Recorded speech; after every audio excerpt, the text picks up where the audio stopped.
Infante Confederation dedication. Let's say no to tramadol. Yeah. He's killing our youth. Say no. Say no to tramadol. Let's go. Say no to tramadol. My dog. Say no. Yo, Infante Confederation in the building. I check up. Fancy rap future. Fancy rap future. Listen, take me a citizen. Remember the bill for chill. So I have a voice out for my people, especially the youth. Before watch out. Tramadol, why you too much? Eka was to get out. After my week, when I share, wouldn't you come they cash out? Watch my tramadol, let's say Ghana youth to party never. Ghana then Jamaica. One more boy so Biara rush for lega. One more boy saying so called that car. The travigator, watch a young girl side after tramadol. And I'm the hustler. After the part and the hustle food. After tramadol, I know. Nearly picking them up. Nearly complete that fun. How you go feel build? Sean the tramadol bread that cost. You go feel kill. Youth enough for tramadol overdose. They eat on the track. Nipa koko kama tramadol. I show what color to black. At times I shock when you're wasted for no abuse the drag. Come kasa, manyama no kwene dey affo do that. Chale enyima tramadol too more life a short too. Obi afebe jina waka muhu se me come to you. Boy you, I try one hammer wa popol boy you. Tramadol what they session fra we don't know. Obi si do for ye juma, obi so for the bank. And you want to pin that effort tramadol the bank. Hard truth for from Lampard but to be frank. Future leaders know the say tramadol them for bank. Sister me sit there and power to that what the bank. Until last you know what be hit to be about riding. Talk about tramadol boy be no more minute tramadol 1 or minute 2 or minute 3 or Sunday minute 4. No him that go no bakodo. No in the top, no in the down. Cheddar, why you ready to the flow? Oh, channel corner boy, you know you're weak, my wada. I'm a master. After trauma, that's a wunya, only bleed. One more wide, you know you're coded, made the family bleed. Let's stop watching a woman, you go 10 disease. To my dogs, my boys, my homies on the streets. Yeah. We take you no trauma, dog. I check her. We don't take you no trauma, dog. The fancy rap future. We take you no trauma, dog. No. Charlie, show the trauma. We don't take you no trauma, dog. 1, 2, 3, let's go. He dey spoil one of youth. He dey kill one of youth. Maintain, he dey spoil one of youth. He dey kill one of youth. He dey spoil one of youth. He dey kill one of youth. Say it to trauma though, Charlie, listen. Second verse. No, yeah. Kojo Vypa. The fancy rap future. Listen. Okay, young queer. Take. What's the trauma must stop? Bread the trauma must stop. Mr. Boys are telling junkies in. Trauma must stop. Girls also come on your boys a pay. Trauma must stop.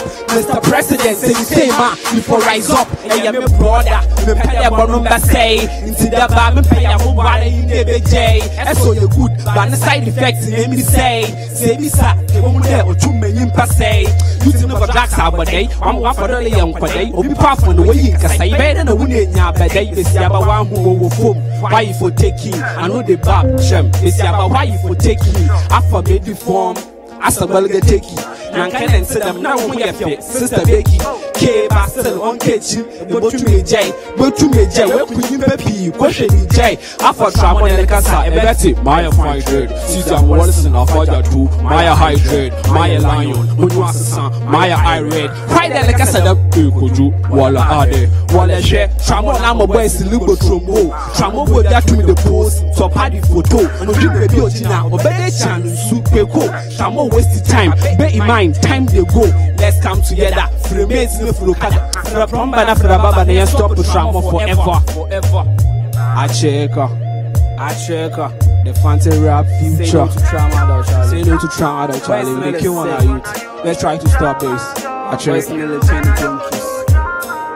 Boys nearly peak it up, yeah. Future leaders, they say why you the love I'm like this. Oh, I don't know. Ooh, I don't know. Hi, everyone. It's Miss V. Make sure you keep watching Breakfast Daily on City TV. Don't go anywhere. Tiptoe. Swag. Interesting. He's just fantastic. Yes, you know. Yes. Before he came, about 2 weeks ago, one of our cameramen, Rolex, kept on telling me that there's this young man, Kojo Vypa. I'm like, who's this Kojo Vypa? Who are you disturbing me with Kojo Vypa? You know what? Let's Apioko do like an audition of Kojo Vypa. Let's hear Kojo Vypa and send in some tracks of Kojo Vypa. Yeah. But this is honestly the first time I've heard him rap, and I think he could be one of Ghana's greatest rappers in the system. I seriously believe he has what it takes. He's also sharing a very important message, right? Yeah. Drug abuse is something we are battling with as a nation. Our youth are engaging in these drugs that they shouldn't be. So I think using music as a way of getting to them is important. Yeah. So it's actually difficult when you're doing when you're singing about something conscious and being able to bring in metaphors and punchlines and similes all at the same time, and still making it rhyme. Yeah. Putting all that together in a piece like he did is very, very solid. Yeah. And I think he can go places. Yeah, he will. Yeah, he needs to keep a level head. I look forward to your interview with him later. Yeah, I need to understand him. What's in his mind when he's making all this sort of music? How does he keep focus and the likes? Anyway, but good morning to you. Good morning. I want to say good morning, my neighbor. We hope you've had a lovely day so far. This is Breakfast Daily on City TV. We are your hosts, Jifa Ikia Ametam. And I'm Isaac Wilberforce Mensah. Now remember, we want to keep the conversation interactive. We want to hear from you. So remember to use the hashtag Breakfast Daily. Let us know what's on your mind, and the WhatsApp line 0550-585-832. So do keep your messages coming, of course. Now, interestingly, yesterday on Breakfast Daily, we did indeed hint, based on some reports and information reaching us, that we're going to hear some news from the banking sector. And finally, later that day, something came up, and we have indeed heard sing. So some banks have been named, and there's a new bank in Ghana. There's a new bank in Ghana, Consolidated Bank. Consolidated Bank. I have to open an account to Consolidated Bank. Then you have several branches at your disposal. Yes, 5 banks being put together. As much as it's a sad state of affairs, if you ask me. It speaks to how we have regulated things in the past as a nation. Putting our trust in the financial system of Ghana. The Bank of Ghana have a supervisory division that's supposed to ensure that all these things do not happen. And it's sad that it's only at this point that we are hearing same. So it's good that at least, better late than never. Well, I think it's still sad, right? It's a very sad day for those of us who believe in the potential of local businesses, right? For decades, we've been championing Ghanaians leading their own business. This is the financial state of the country, right? And if you have foreign banks coming in and dominating the space, it's quite sad. So yes, it's good that we're on the right track, but we also need to ask difficult questions. Why these things happen to begin with? Who allowed them to happen, right? So it's not as though Bank of Ghana is now acting as a police, right? A lot of corporate governance issues that could have been nipped in the bud in the very beginning, but were not, right? So who allowed all those things to happen? Yeah. But I think we have a video that we want to share with you for those of you who are hearing this for the first time. So we'll watch that briefly and then continue the discussion.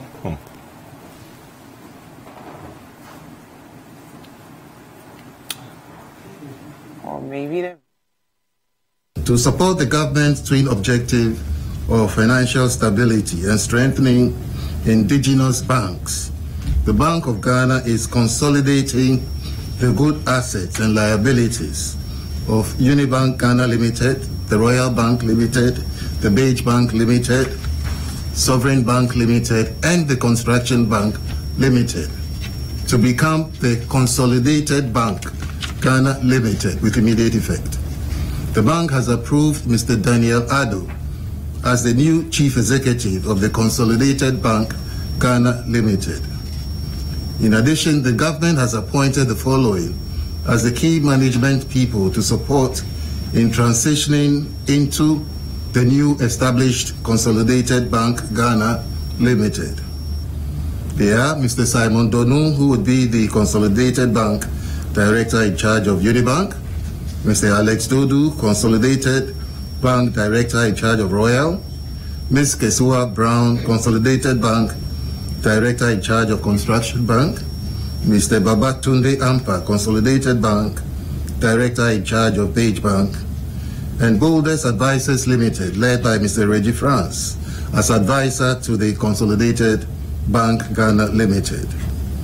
The Bank of Ghana has also appointed Mr. Nidodu Amano of KPMG as the receiver in respect of the bad loan assets of the 5 banks under Section 123 of the Banks and Specialized Deposit-Taking Institutions 2016, that is Act 930. It all started with a recapitalization of commercial banks in August last year. Existing banks as well as new entrants are expected to increase their minimum capital from 120 to 400 million cedis, a decision the banks are expected to comply with by December 31, 2018. While the Bank of Ghana licensed 3 banks, i.e. the Construction Bank, the Beige Bank and GHL Bank last year, it collapsed 2 others, UT and Capital Banks, which have since been absorbed by GCB Bank. The move left about 800 jobs off the market, with more expected to join. But it will emerge that this is the beginning of the troubles for the banking industry. Fast forward to 2018 and local banks petitioned President Akufo-Addo for an extension of the December 31 deadline by 4 more years to 2022. Though a committee was formed on this appeal, the outcome of their work is yet to be known. The central bank has on several occasions insisted it will not extend the deadline for the minimum capital. The Bank of Ghana's banking sector reports for May this year put total assets of banks at 97.7 billion cedis as at April this year. Similarly, the bank's paid-up capital, which refers to the amount invested by shareholders, increased from 4.57 to 5.22 billion cedis. The non-performing loans, however, increased to 8.63 billion cedis in April this year from 8.2 billion cedis as at December last year. Even though measures taken by the Bank of Ghana to trim the number of banks in the country could trigger other complications such as job losses running into thousands of people, economist Dr. Ebo Texin maintains the current cost is rather less than the impact in the future. We should seem to be supporting such initiatives that might come with some costs.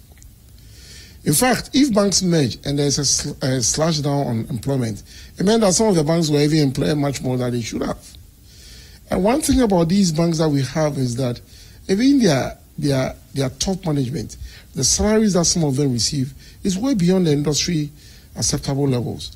So you see, people are putting their monies into the banks, and the banks are supposed to lend, and the amount of operating cost alone is part of the reason why some of these banks are in the situation that they have. Ghanaians have not been let out on the impact of the speculation within the banking industry. But because of what we are hearing, that some banks can meet the minimum requirements and some banks are kind of going to merge, we don't really know what is happening. And so we are entertaining fear in opening account in any of the banks, the so-called local banks. Some of the times, some of their customer service may not be good. So it will affect me at the side of customer service. Maybe I don't want that particular bank. Then, in some way it affects us. But the questions bothering the minds of analysts are whether a country like Ghana, with a population of less than 30 million people, needs 34 banks to operate, at a time where countries like Nigeria and South Africa, with relatively higher population, have fewer banks. Ghana's banking industry will be an interesting space to watch over the next 5 months as the BOG gets tough with its regulations. For City News, Pius Amihe Eduku. That's sad. Yeah. That's sad. 5 banks, not just 1 or 2, as we were hearing initially. But it just, we haven't even gotten to the point where banks are expected to meet their capital requirements. Now, the initial capital requirement or the minimum capital requirement that you're initially supposed to have before you can actually start a bank which was not even the $400 million that they're supposed to raise right now. Even that one, they fell short of. You understand? So I think we should maybe take a second look at our laws, because all you need to do generally when starting a company, starting a bank, you need to prove that you have this minimum capital requirement. Now, beyond proving that minimum capital requirement, there needs to be extensive supervision, and I'm glad that the new governor of the Bank of Ghana is actually taking these things very seriously, because you need to protect especially those who are saving monies at these banks. Depositors need to be protected. And now we are finding ourselves in a situation where it appears the finance ministry seems to suggest strongly that they may intervene. And when the finance ministry is coming in, they are coming in with state funds. So for private businesses to find themselves in this issue, this sad state of affairs, because of corporate governance issues, because of, I mean, some of the banks had about 87% of their loans being non-performing. That means that, for instance, if the loan is supposed to be paid within 6 months, it's past the 6 months and nothing has happened. So these non-performing loans, usually, ordinarily, you would have to, for instance, go to court and the likes to maybe seize a person's assets and those things. So let's consider all those non-performing loans as monies that will be difficult to get. So now, the Consolidated Bank is now assuring Ghanaians or depositors that if you have monies at the banks, don't worry, they're safe and the like. But it's also a normal human reaction for people to say, you know what, I'm going to take I don't want to get involved in all this, let me just take it out. Right. So but that's really sad. How do we protect the integrity of local banks after this? And before this, we had the Capital Bank, Unibank issue. It's I think strongly that banks or the banking industry in Ghana would rather or should rather come out strong post this thing that has happened. Because now we are 100% convinced that the Bank of Ghana, or at least the new governor of the Bank of Ghana, is going all out to ensure that the laws of the land are met.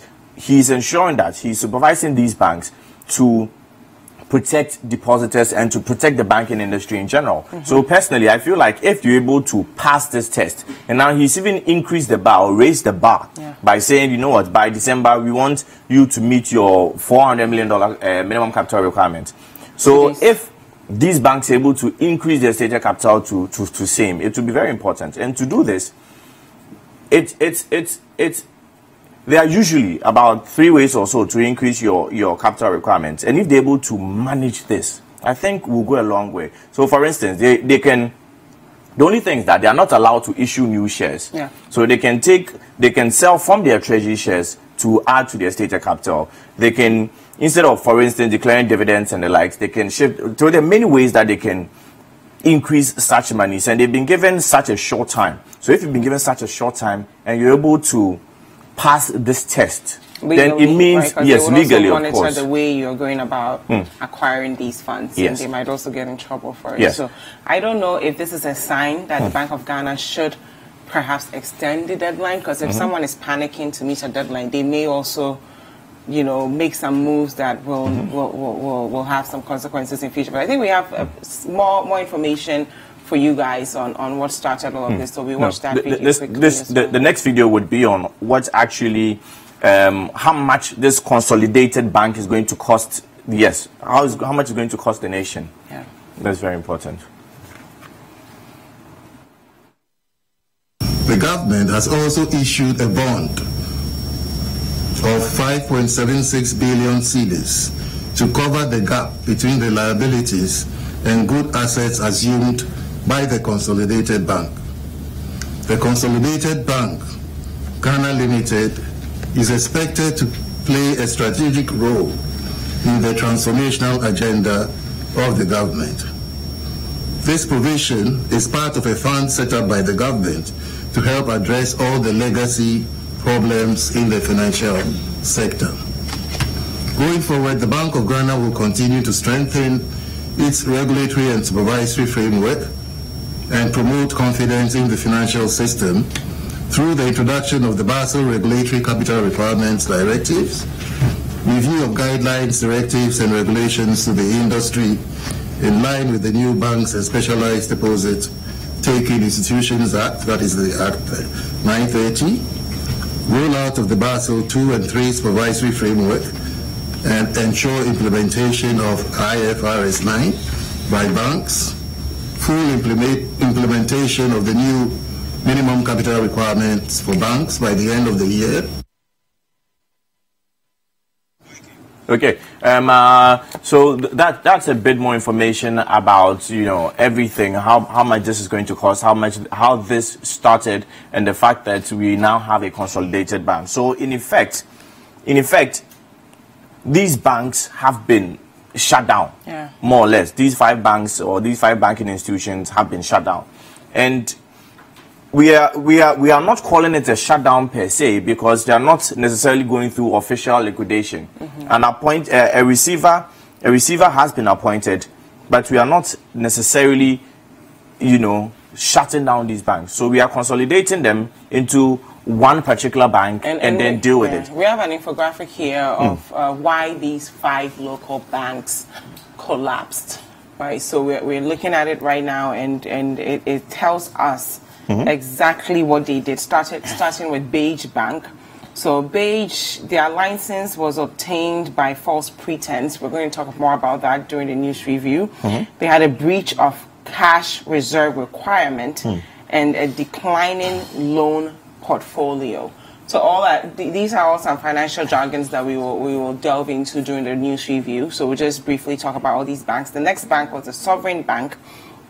Also, their license was obtained by false pretense, unable to meet daily obligations and negative capital adequacy ratio. So that was the reason why Sovereign Bank collapsed. And then on to the Construction Bank. All 3 banks, as we can see, obtained their licenses by false pretense. But that also begets the question: how were they able to get away with this, right? So if someone was there at the Bank of Ghana putting in the right measures, maybe, you know, it wouldn't be so easy to obtain your license by false pretense. They usually pretend, for instance, in respect of the minimum stated capital, they usually pretend that they have this amount ready. So they provide a bit of evidence of same, and then their license may be granted based on the fact that, based on mutual trust and expected supervision. So a license may be granted to you in respect of same. But so then you are not allowed to take loans for such a license. Because yes, you're not allowed to take loans for such a license. So all those things come into play, and we were informed yesterday that what some people do is that the money moves around in a sort of way. So you find that there will be periodic taking of same the money that you said. Okay, so let's say $200 million as stated capital, then you have about $100 million taken away from time to time, whoever is going to use to do their business, and then they bring it back, and then it goes back and comes back. But these things are actually really serious allegations that have been made against these banks. At this point, I don't think the allegations per se, because the Bank of Ghana has indeed acted, and they will not act on an allegation. They will act with concrete proof. And I'm wondering what goes on into the mind of a businessman to know that what you're doing is very, very illegal. You are obtaining a banking license by false pretense. Well, really, the law is one thing, right? And in Ghana, we have a lot of laws that we don't enforce. So if you don't have the right measures in place to ensure that people do not, you know, disobey the laws, then they will do things and get away with it, right? So it's not enough to say what will go through a businessman's mind to get away with it. Everybody wants to find a way to but it doesn't. The easy way out. So I think we should also hold the people who are supposed to check these banks accountable for not doing their job. If I take this cup off the table and you're supposed to ensure the cup stays on the table, it's not enough to say, why did you take the cup off the table? Exactly. Why did Wilberforce so let's take a more holistic approach. So both the person who the regulators who looked on for this to happen, or we should find a particular regulator, because this same regulator who has come out to discover all these things, or uncover all these things. You understand? So we need to look at it from the directors of the banks and also from the regulators, the Bank of Ghana. We've done a lot of research on the banks themselves. We now understand why this happened. So I mean, I was even reading it this morning, right? We understand the issues with the banks, but what's going on in the Bank of Ghana? Right, so before Dr. Addison came, what was going on? Exactly. Those are solid questions to ask. And I think that Dr. Addison should not just leave it as it is. The governor of the Bank of Ghana should try and find out who did what. Because whether he likes it or not, the Bank of Ghana is it acts in a continuum. It's a continuous institution on its own. So then it's not okay to feel like, for instance, the new Bank of Ghana, as if the Bank of Ghana is starting now. It was the same Bank of Ghana as an institution, having separate legal identity that granted these permits. So it needs to find out exactly who did same, and if there's the need for prosecution, let's do that. Let's not be very lenient and economic about how we go about these things. We need to call a spade a spade. We need to say this is wrong, this is wrong. The punishment of wrong is this. Because even if we are going by law, some of the offenses that have been committed, the directors of these banks can be held liable. You know, some of these things are actually punishable by 500 penalty units. Wow. Yes. So we need to be serious about how we do things. I was talking about what would make a businessman decide to start a bank or open a bank when you know that you don't meet the capital requirements. The capital requirements are put there for a purpose. The reserve amount that you're supposed, the capital reserve that you're supposed to have as a bank is also put there for a purpose. It's to ultimately protect the innocent person who is coming to deposit funds. You understand? So if I'm depositing my funds, and most of these banks are insolvent. It means they cannot meet their liabilities. Their assets are not enough to meet their liabilities. So they have liquidity issues as well. Liquidity issues as well. So therefore, if it means I can't, when you owe me, you are not in a position to pay. It's very serious. It's very serious. So I'm really happy that the Bank of Ghana is finally doing something. Their supervisory team are actually going all out to protect the ordinary citizen, because we are not in a position to know the bank financial capacity. We just see a beautiful building, we walk inside, we put our small money there, we buy fixed deposits, we do what we have to do. So they are in a position, they gave these people licenses for us to deal with them. So it's good that they're doing something, but then it's also important, like you said, what were the regulators doing at first? And if Dr. Addison is saying, you know what, I have come, he has not said this, but inherently we can see that, okay, so he has come and he's being very proactive and going all out to protect the ordinary citizen. It's good, but then he should take a few steps back to try and identify how this started in the first place, how they were given licenses in the first place. And then if indeed the Bank of Ghana themselves may be absolved, fine. Let's come out with a conclusive report, so that it won't be like the Bank of Ghana is protecting protecting these so let's have a good report, a solid report. Some of the banks did share with the public that government owed them money, right? So how do we run our businesses in general beyond the banking sector? If a business is owned by a Ghanaian, how do we relate to them? If I have a government contract, there are certain things I won't get away with if I approach EcoBank, for example, or Stand Chart. But I know that if I go to a local bank and I know the CEO, I can get away with certain things. Right? And there's this expectation that, oh, you are my friend or you are my family member. So is there a way we can also create a culture that doesn't allow us sort of take advantage of local Ghanaian business owners? Because I know a lot of people you think that the person has a business, so he's Father Christmas, right? So then that also creates a way for people to mismanage their businesses, and they shouldn't. It's sad, but I may be a bit harsh here, but whoever is at the helm of affairs of these banks should have been a bit, in respect of that aspect alone, about government owing you money, and the like. And they continue to come back to they should have maybe been a bit smarter, because you know that in Ghana, power is transient. It doesn't stay with one particular political party for a long time. Even in Nkrumah, even the time of Nkrumah, when there was only one party state, all those things were thrown away, because Ghanaians like a bit of variety sometimes. But that's not right. To throw away things because the government is not in power is wrong. No, I'm saying that they should have that in mind, to know that if I'm giving a loan to this government agency, department, or whatever, what will happen if there's a change in government? How easy would it be for me to recover this loan? Would it then fall into a non-performing loan category? You have some of these banks having about 87% of their loans not performing. These things are really serious, though. These things are. But I think moving forward, we should try to protect our local banks. If you get a contract from a government, we should at least pay them back whatever we take from them. If you're not going to do that to a foreign bank, don't take local banks for granted. We accept it that some of them have grave corporate issues where they don't have the best corporate governance in the world. But let's also not abuse the fact that they are local banks, because it's not fair to them. And sometimes what happens is if local bank A granted it to you, then you say, well, we got it from this bank, so why aren't you giving it to us? And it's not only in the banking sector, even in media houses. Somebody, an agency will come to you and say, oh, this media house was willing to give me A, B, and C for free, so you should be able to do it for free. So we tend to take our local businesses for granted, and we shouldn't. Whatever standard you have when you're entering a foreign business in Ghana, you should have the same standard when you're engaging dealing with a local business. Agreed. Yeah. Anyway, so we'll take a quick commercial break. You are reliably and duly informed about what is happening right now in the banking industry. It appears most of our industries in Ghana are facing problems right now. So we'll be taking a look at some of these shortly. But up next is the news review.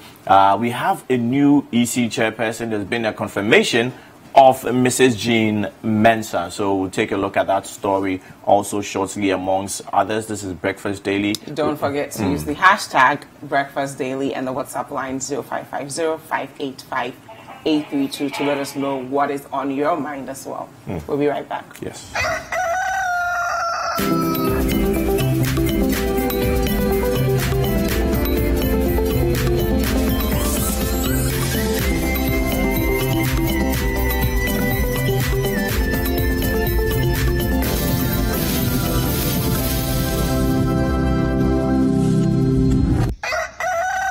Hey family, my name is Joe Metal and you're watching Breakfast Daily on City TV.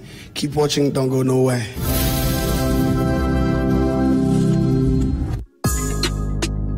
Every Thursday night on City TV, you're welcome to join women from different backgrounds and opinions as they weigh in on your relationship issues.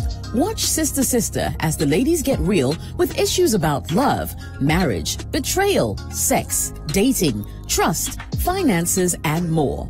Join Jessica and her sisters for City TV's all-women talk show, Sister Sister, every Thursday at 7 p.m. Also, live on 97.3 City FM.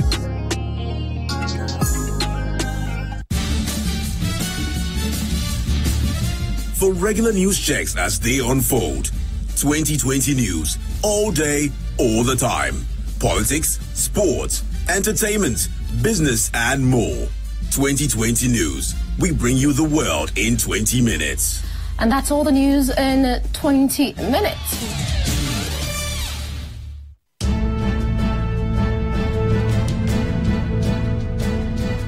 It's engaging, detailed, and loaded with factual and incisive analysis. It's The Big Issue, your preferred Saturday morning news and current affairs analysis program on City TV. Tune in this and every Saturday at 9 a.m. and hear the newsmakers discuss the top issues for the week. At that time, Charlotte was complete. I'm not defending Charlotte. I'm talking about the way we behave like hypocrites and ostriches in this country. At that time, she was a perfect person. It's The Big Issue with Stella Madonu on City TV. This and every Saturday at 9 a.m.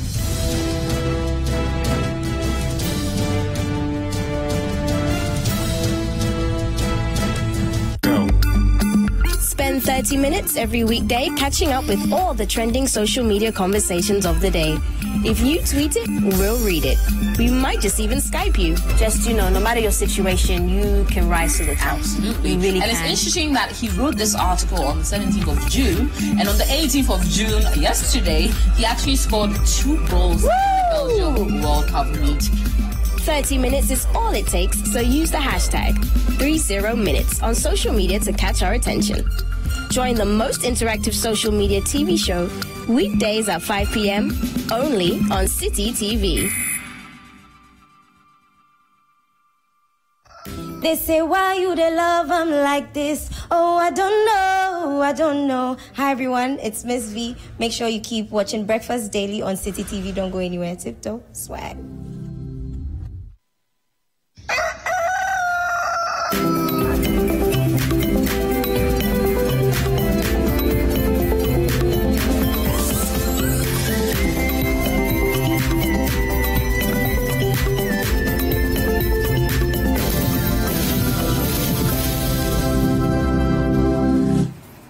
Okay, welcome back to Breakfast Daily. Now it's time for the news review segment for today, and we have been joined by Honorable Edward Bauer. He's the Member of Parliament for Ubongo, but we'll take a look at some of the stories making the headlines in the course of the program. Yes, of course, we'll also be joined by Emmanuel Ejakon. Honorable Emmanuel Ejakon is a Member of Parliament for Ayawaso West Wogon. But right now we'll start with the Daily Graphic. Jean Mensah is new EC boss. That story is on page 60. 5 banks collapse. Consolidated Bank Limited takes over assets. That story is on page 3 of the Daily Graphic. And finally, Interplast unveils new irrigation technology. That story is on page 42. Okay. The Chronicle says national security turns land guards. Invade private property with SWAT team. It's a really, really sad development there. Also, BOG rescues 5 banks from collapse. So the full statement is in the center page of the Chronicle this morning. Corruption is not in my DNA. This is a strong session coming from the president. Full story is on page 4. 9 refund 18,000 cities to failed MCE. That's an interesting development. I think we should follow how many more would refund his monies. Democracy, money crazy is the order of the day. Full story is on page 14. Grab a copy of the Daily of the Chronicle, and read the full story. Yes, on to the Daily Statesman. President confirms Jean Mensah, urges her to be apolitical. That story is on page 3. New Ameri deal is off. There's a picture here of the Energy Minister, Barchin Jakon, and BOG rescues banking sector. That story is on page 2. Today newspaper, NDC MPs in dogfight over Mahama endorsements. The full story is on page 3 this morning, as well as Suhum PWDs apologize to MCE. BOG collapses 5 banks, and there's also a really beautiful picture here of Dr. Ernest Addison, Governor of the Bank of Ghana, who made a strong statement yesterday that surprised many people in the country. On to the new proceeding guide. I'm too clean to be hanged for corruption. President Akufo-Addo tells conspiring political opponents. That story is on pages 3 and 10. BOG saves 5 banks from collapsing. And I think that's about it. And that story is also on page 3. Okay, the Ghanaian Times. The Ghanaian Times says 5 local banks collapse. BOG merges Unibank, Royal, Sovereign, Beige Construction banks into Consolidated Bank Limited. And also, violence flares over Zimbabwe poll. NAGRAT kicks against double-track SHS system. They have been unequivocal about same since the whole news broke about the double-track SHS system. Also, Interplast launches state-of-the-art irrigation system to boost agric production. President slams political opponents for desperate attempts to tag him family as corrupt. Full story is on page 16. And finally, new Ameri deal is complete rip-off. Minority has this to say. The full story of that is on page 4 this morning of the Ghanaian Times. On to Business Finder. 1D, 1F, 15 projects okayed. So 15 projects under the one district, one factory have been okayed. That story is on page 18. BOG merges 5 banks. issues 5.7 billion Ghana cedi bonds to acquire assets, all deposits and other specified liabilities. That story is on page 2. And government to recapitalize NIB ADB, that's coming from Dr. Addison, and that story is on page 5. Finally, auditors are key to graft fight. Story is on page 5 as well. Okay, then I think we can go straight to introducing our guest for today, or one of our guests for today. He is Honorable Edward Bauer, the Member of Parliament for Bongo, and we shall shortly be joined by Honorable Emmanuel Ejiako. So we'll start off with the Bank of Ghana story, 5 banks collapsing, or 5 banks being consolidated into one Consolidated Bank Limited. But before we go on, I just saw the story on the front page of the Today newspaper. NDC MPs in dogfight over Mahama endorsement. And I just want to get quick reactions from Honorable Edward Bauer as well. I am informed, and I am informed by the Today newspaper that the NDC MPs are in a dogfight over save. Are you, like, in any way one of the 94 that signed this document? Good morning to your viewers, and I know for media persons, when you even insist that they shouldn't discuss something, they wait and ambush you when you are live. I think that everybody knows that per our constitution, we are supposed to have a flag bearer 2 clear years before the general elections if we are found in opposition. So what it then means is that by December we should be able to get a flag bearer for our party. I've always equated the activities of political party to what happens particularly in the Korean Peninsula. Every year you see US and South Korea conducting some war games. They do those things in anticipation, the fact that should North Korea strike, they'll be in readiness to do that. In the same way in political parties, in as much as guidelines have not always been given, they have not been given, and there may be possible clearance even to campaign. Behind the scenes, people tend to organize themselves waiting for the day when they will say they should kickstart. And every politician knows that. So I know people who are interested in contesting for positions and other things have already started doing their background stuff, doing behind the scenes arrangements. In the same vein, the members of parliament, some members of parliament, further look, we have a stake also in who becomes the flag bearer of our party going forward. And so people of like minds came together to identify one person. They thought that that person was somebody we could support, and that was His Excellency the former president. So there have been a series of meetings going forward. But we do know that in the next few weeks there will be a release of the guidelines for that. And we're also rising that was last week Saturday, we were rising. And most of us will go to our constituencies. And we're supposed to be back in October.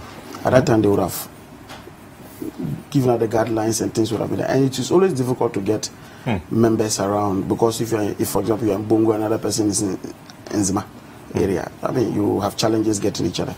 So we decided to say, look, people of like minds, if we could put our endorsements on a paper, and then on the strength of that, when the guidelines come out, we can issue a statement showing our support for that particular individual. That document was generated by my office, so we started gathering the signatures. And it was not meant to go out until it went. So that's why I said the Daily Post they did not source it to anybody. They just said sources close to the group. They never saw, because it was not meant to go out. It was not meant to show disrespect to the party's guidelines and party's regulations. Anyhow, it is out there. And nobody can be pretentious of the fact that people in other groups are equally organizing themselves. We can be pretentious about that. But there are 2 main things, or 3 main things I want to talk about. First, but really briefly. Yeah, first is that the whole impression that people were tricked into signing is not true. If you look at the caption of the form, it's there clearly. Members of Parliament for John Mahama 2020. It's there clear. So there's no way you could have been tricked. Luckily enough, all the you're talking about. luckily you are not supposed to discuss that. So we're trying to buy. So that's the first part. The second part is the issue that they said people were blackmailed. You blackmail somebody when you have power over the person, or you have something that you can use against. There's no way you could blackmail someone. I'm just in Parliament for 1 year, 7 months or 8 months. How on earth can I, for example, blackmail somebody like Honorable Jacob? I can't. He has all the experience more than me in Parliament. So that equally is not true. But it is important to state clearly that in our opinion, as a group, we know that all the people who have shown signs that they want to contest are people who are very capable. But when you are faced with such things, you need to make a choice. And in our opinion, we think that His Excellency, the former president, is the primus inter pares, among the first among the equals. And so that's why we are. Okay, thank you very much. Now let's jump straight to the issue of the 5 local banks. Because no, this was not here. Okay, just a few seconds. What is your matter? It's not part of the topics we're discussing today. Just that he happens to be the document emanated from his office. The form for was it a form of a sort for people to sign. The 94 members of parliament who allegedly signed. So we just wanted extra information from that office. Anyway, so we are going straight to the issue of 5 local banks collapsing. I think for the sake of equity and fairness, you want to touch on this issue. You have no stake in this to talk about equity. What's your stake in this one? Let us introduce a minority party in this country. If something untoward happens to it, it is a threat to our democracy. Don't worry, nothing happens. Okay, so now let's start with the first. They say that old women shiver when we talk about bones. So I'll let it pass. Okay, so it's actually there, but it only opens a small window into what is happening in there. Okay, so let's thank you. Let's talk about the 5 banks collapse. Well, in the daily graphic, it says 5 banks collapse. Consolidated Bank Limited takes over assets. The Bank of Ghana has revoked the licenses of 5 banks and subsequently merged them into a new bank, the Consolidated Bank Ghana Limited. Your initial response? I think we can start with Honorable Manager since he just came. Well, thank you. Good morning to you. Thank you for having me. Good morning to my colleague, the Honorable Member representing the good people of Bongo. And good morning to viewers, most especially those in my constituency. This morning from here, we are putting up a health facility at Pimpasem. I will go and see about it. I am happy for the good people there. It's a small one, but it means that for the people around there, including biology, if a child gets sick in the night, if a child has a convulsion, it is walking distance. You don't need to wait for a car to go to Legon Hospital. I'm extremely happy for them. I hope it gets finished soon. I ask myself, so has there been a banking regulator? I think that we must all show a lot of indignation at what has happened. That you take people's deposits and listen to the stories. That you take people's deposit and give it to yourself. Sometimes you don't even account for it. And when you account, they take about 3 billion and give it to themselves. And when you account for it, you give it out without proper procedure and soft loans. Zero interest. This is not your money. It's hard, the sweat and toil of the man in the street. The woman that sells toffee at Spanner Junction collects 200 cedis a week and brings it to you. And then you arrogate it to yourself and spend it anyhow. You see, today, you and me, we are saddled with over 8 billion cedis that government has raised. Just Just the day before we rose from Parliament, we approved a hydro loan, $2 billion. It is about the same amount. But because of people's recklessness and total disregard for law and regulation, today government has had to raise bonds. Otherwise, the whole banking system will just fall down. But for me, what we must begin to ask, where were the regulators? When it was happening, where were the regulators? Was that not the Bank of Ghana? Who was the governor? Didn't they see it? And they put their... I think that this should evoke such indignation. Today, all of us, including him, we are saddled on our head with over 8 billion cedis. How couldn't it have done? Today we have to go to China and take a loan at LIBOR +3 to do these things and exchange our bauxite for it. I am indignant. I am indignant. This money does not belong, it belongs to me and you. And regulate. I mean, I saw the banking people that did this. Where was the regulator? Did you hear some of the stories? Yeah. That they will take our money. You will go for liability support from the bank because you can't pay your bills. And then I will call my friend and say, take the money and go and buy a bank.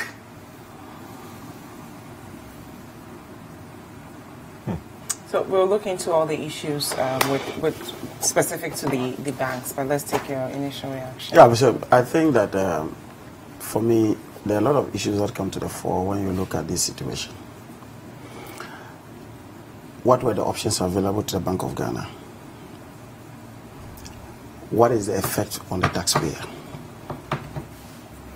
What are the current regulatory regimes that, for one reason or the other, has caused these things? These are some of the things we need to look at. What is the impact on the workers and issues like that? Let me start first with the issue of the whole idea of having non-performing loans. Because once I was seated, I listened to you talk on those things. And you gave an example of, for example, is it Unique? Unique, is it? Sorry, what's the name of the bank again? Unibank. Unibank having over 80% of their loans being non-performing. My first question I ask is that, who are these guys who own Unibank? Who are the debtors? We need to look. Can we get that? Because just as part of KPMG's own evaluation, when they gave them the opportunity to manage the bank for a period of time, had come out clearly to tell us who the heavy debtors were. Ministry of Finance, Get Fund, Cocoa Board, contractors. And these are all state institutions. So if, for example, the state had taken the pain to pay back its debt to the bank, which is a private-owned thing, we may not have been found in the situation which we found ourselves in. Ministry of Finance, if they had paid their money to that, we may not have found ourselves in the same way. If contractors had been paid to also service their loans, we may not have found ourselves in the situation we found ourselves. So that's the first aspect. The second aspect, I was asking, what are the options available to us? We are told that just for the consolidation of these 5 banks, an amount of the CD equivalent of dollar equivalent of about 5.67 billion. Oh, CD? Yes, billion. That is being used to actually recapitalize these banks. Let's compare this to other practices in other jurisdictions. When banks find themselves in such distress, is it possible that between 2 to 3 billion you could have recapitalized these banks to pay over a period of time? Is it possible? So was this the only option, or that there were other underlying motivations why these banks were consolidated? That's another thing in the coming days we will be interrogating. then you have a situation where even this 5.6 billion or 5.7 billion then becomes a charge on the taxpayer, because they are going to raise the bonds. They said that, isn't that what they said? They're going to raise the bonds for that. So if you look at that, it tells you that in terms of even our debt stock, public debt stock, is going to also increase. So again, was that the best option for that? Now the governor says that the jobs of these individuals are secured, those who work in these banks. We are talking about workers who range between 3,000 and 4,000. If you look at in terms of the banks, because they have over 100 branches. If you combine all the banks together, we've seen that with UT Bank. We saw that with Capital Bank. Well, we were made to understand that arrangements were made to make sure that the workers were secure in terms of their jobs. You and I know, if you ask TUC and other things, they tell you the guys started losing their jobs. So can we take the governor's word for it in terms of guarantees of, or maybe in terms of a security of tenure for their jobs? Can we take that for them? So these are some of the things we may want to look at. And then ask ourselves, what is so, because at the end of the day, there's a point I needed to make on this capitalization. You realize that the capitalization was first 120 million Ghana cedis. Then suddenly the governor of Bank of Ghana decides to raise this thing from 120 to about 400 million. For the benefit of our viewers, can we discuss what capitalization even means? It's just basically the amount of money you put as a security guarantee to ensure that in case something happens to this bank, we can rely on. Okay, and what was wrong with the capitalization? No, the issue was that the initial capitalization was 120. That was a bank regulation until this year, when they said that by December 31st, it should be moved to 400 million. You know that 2 days ago or something, before this whole announcement came up, Construction Bank, am I right? Yeah, had come out to state that, look, in terms of their daily obligations and what they have to do as a bank, they have no challenges. However, they have a challenge meeting the deadline of 400 million by December. So that was on the basis of that they were planning to see how they could fold up. Or have an extended distance. So they had made those statements. Some of these banks, for example, if you look at Beige and other things, took their licenses in 2016. At the time they knew the capitalization was 120. Then suddenly you have a situation where you have over 300% increase in the minimum capitalization you need for yourself. Seriously, you're going to have a challenge with that. I am not by any means indicating that the corporate governance within this banking sector maybe is perfect. It is not only known within the banking sector. Take almost all our state institutions. Take even sometimes some private institutions. Corporate governance has always been an issue. And so, of course, this is something we can look at. But I'm just saying that in the midst of all these things, yes, I agree that the final person who suffers is the person who takes the pain to go and put his money in the bank.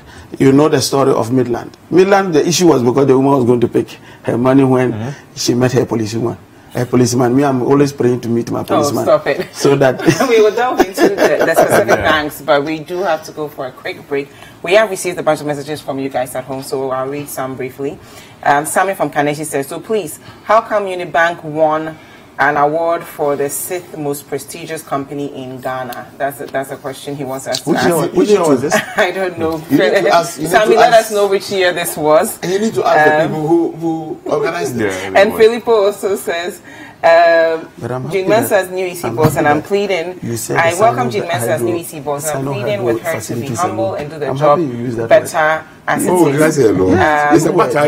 My name is Ebo Tadi. I think I think the officials at the bank who are responsible for registering banks must be investigated. More so, the managers of the banks must be arrested with immediately for breaching the contracts that they have with their customers. So he's also saying the managers should be arrested for breaching the contracts. And Sibo also says, please, I know for a fact these banks do these things which are making them coil up. Managers pay themselves huge sums of money They build huge buildings with bloated amounts. They employ less professionals to work. There are too many banks in Ghana in a population of just 30 million. My advice to Bank of Ghana is to collect 450 billion into their vault before giving license to any financial institution. We'll read more of your messages when we come back. Please remember to use the hashtag Breakfast Daily. Let us know what you're thinking. And the WhatsApp number is 0550-585-832. We'll be right back. So we'll stay on this a little bit. Yes. I'll answer what you were saying. Is that something we're going to do? We'll be right back. There's an Stay advert night on City TV. You're welcome to join women from different backgrounds and opinions as they weigh in on your relationship issues. Watch Sister Sister as the ladies get real with issues about love, marriage, betrayal, sex, dating, trust, finances, and more. Join Jessica and her sisters for City TV's all-women talk show, Sister Sister, every Thursday at 7 p.m. Also, live on 97.3 City FM. Spend 30 minutes every weekday catching up with all the trending social media conversations of the day. If you tweet it, we'll read it. We might just even Skype you. Just, no matter your situation, you can rise to the top. Absolutely. You really and can. it's interesting that he wrote this article on the 17th of June, and on the 18th of June, yesterday, he actually scored 2 goals in the Belgium World Cup meet. 30 minutes is all it takes, so use the hashtag 30minutes on social media to catch our attention. Join the most interactive social media TV show weekdays at 5 p.m. only on City TV.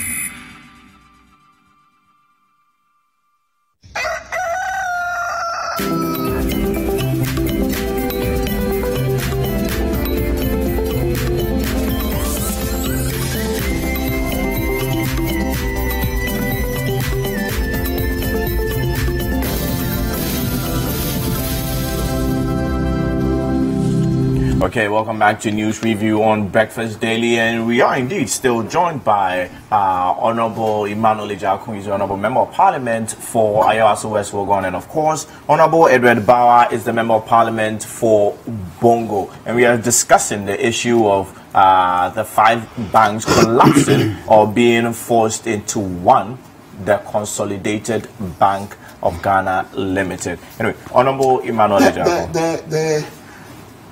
I have tried to be as apolitical about this as possible. I have tried, but my good friend, but I don't do politics. My good friend begins to veer into a very rough terrain. Look, he begins to talk about if Ministry of Finance does not own any other banks, contractors do. Read the statement. One of the banks got support from the Bank of Ghana. They owe the Bank of Ghana over 3 billion. If you knock off all the people government owes, get fund contractors, everybody contractors, it came to less than 500 million. I think we should go beyond these things. Look, we have created a big problem for ourselves. I am extremely happy about the steps the governor is taking, because if he didn't take those things, the banking system was just going to fall flat on its face like this. Okay. But I will go back and say that anybody that is involved in this must really and truly be called, from the regulators through the even sometimes to the workers, because they all condoned. Some of it to the extent that 2 of the banks, like I was saying it, I don't have money. You need to put up 120 million. You need to show the Bank of Ghana I have 120 million. Then the bank goes to take money, support, liquidity support. And then it turns around and gives it to another bank and say, take this as, and go and show the Bank of Ghana that you have 120 million to open a bank. This is procuring a banking license by fraud. We allowed all of this to happen. I think that, you see, the banking sector is critical. You don't want to rock the boat. You don't want to say anything, because everybody has a little money in the bank. Okay, everybody has. At least we get paid our salaries through the bank. If something happens to it, he's stuck. He can't go to Bongo this morning, this weekend. All right. So it is something that we must ensure it stays. I am happy about the steps that, otherwise there would have been such panic in this country. But I am saying that all the people that have brought us to this we must find one way or another for them to make up this, because it is not good for our legs to be tied with over 8 billion. I stated here, he pointed out something to me. The Sino-Hydro butter, I underline. Oh, the Sino-Hydro butter is worth slightly more than 8 billion. If we had that money here, we wouldn't have gone there to do this butter arrangement. Okay, so I think that I can't express it enough. But this is not, we are not in a good place, and I think we must all support the governor and the bank to ensure that sanity prevails. Look. Okay. Thank you very much. Now, I think we can move on to... But quickly, we had an infographic that we showed earlier of the 5 banks. I just wanted us to touch on some of the issues that happened. So if we can just quickly show the infographic of why the 5 banks collapsed and get a few responses from our guest here. We showed it during, yes, right there. So the first is the Beige Bank. It says, license obtained by false presence. As a matter of fact, Beige, Sovereign Bank, and the Construction Bank all obtained their licenses through false pretense. How did this happen? Is there some culture that enabled one bank to go for it, nobody saw it, second bank, third bank? Unibank was a bit different. The capital deficit, they had a capital deficit of 7.4 billion cedis. Did you hear that? They had loan non-performing of 89%. And loan advances overstated by 1.3 billion Ghana cedis. The Royal Bank capital impairment, over 70% of loans non-performing. Transactions totaling 161.92 million Ghana cedis were entered with shareholders. What does all this mean? And how did they get away with all this unchecked? Because I think this could have been prevented if we had noticed it earlier.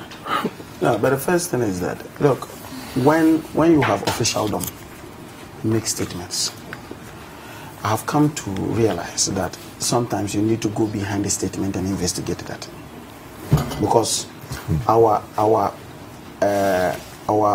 records is littered with a litany of falsehoods that officialdom will say just because they want to be seen to be looking good. I don't think. You realize even when the crisis we had with the microfinance thing, we had official statements that came out to say. Now we have 7 banks also going. We've heard them make those points. I've said, and whilst you were on break, I was talking with him. I said, look, I don't have a problem if anybody falls foul of the law. Prosecute the person. Prosecute the person. Because you can't come and on live TV indicate that these were things that were done, and we know that these are crimes. In other jurisdictions, even before the announcements are done, these people are picked. Why are they not picked? Why are they not arrested? Or is there something we need to know that we are not knowing? You understand what I'm making? So, as to whether there were supervisions, there were no supervisions, and I mean, you can test it with the law. And the people are working there. We know them, from the Mensa Otabels to the Dufours, to whoever is involved. Of course, Royal Bank, the owner but we is wanted dead. to focus on the banks themselves, not really the Unfortunately, they are. Excuse me. The worst is that it talks about the shareholders. With this Unibank thing, it is saying that they gave 3 billion, over 3 billion to shareholders. without even recourse to the bank. Yes, but if you may, yeah, and that's it. See, that's the point I'm making. You may need to go back and then look at what were the things. Is it that the board of directors had decided, they determine dividend payments? Maybe they decided that we're going to do dividend payments. We don't know. So the point I'm just trying to make is that you can get to know this, because these are supposed to be crimes. They are supposed to be crimes. And if they are crimes, I expect the police to be working by now. I expect to read tomorrow morning on the front line pages that Mr. XYZ have been picked for questioning. That's all. Okay.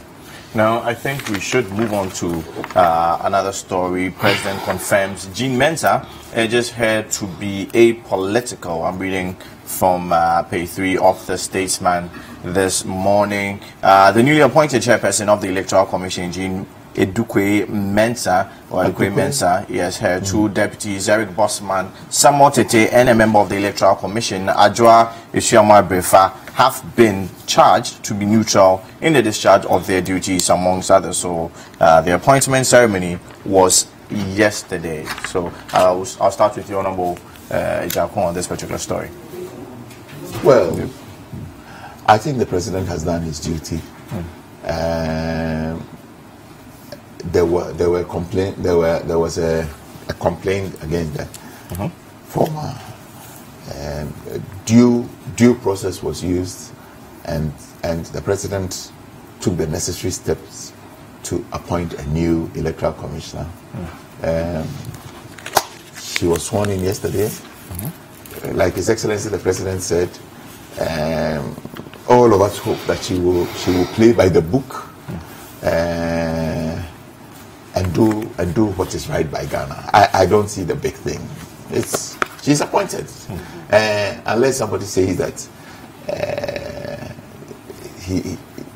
he doesn't have the right to appoint, but the Constitution gives him a right to appoint. Indeed, prior to the appointment, I think 2 people had gone to the Supreme Court to, as it were, stop the president from exercising the right.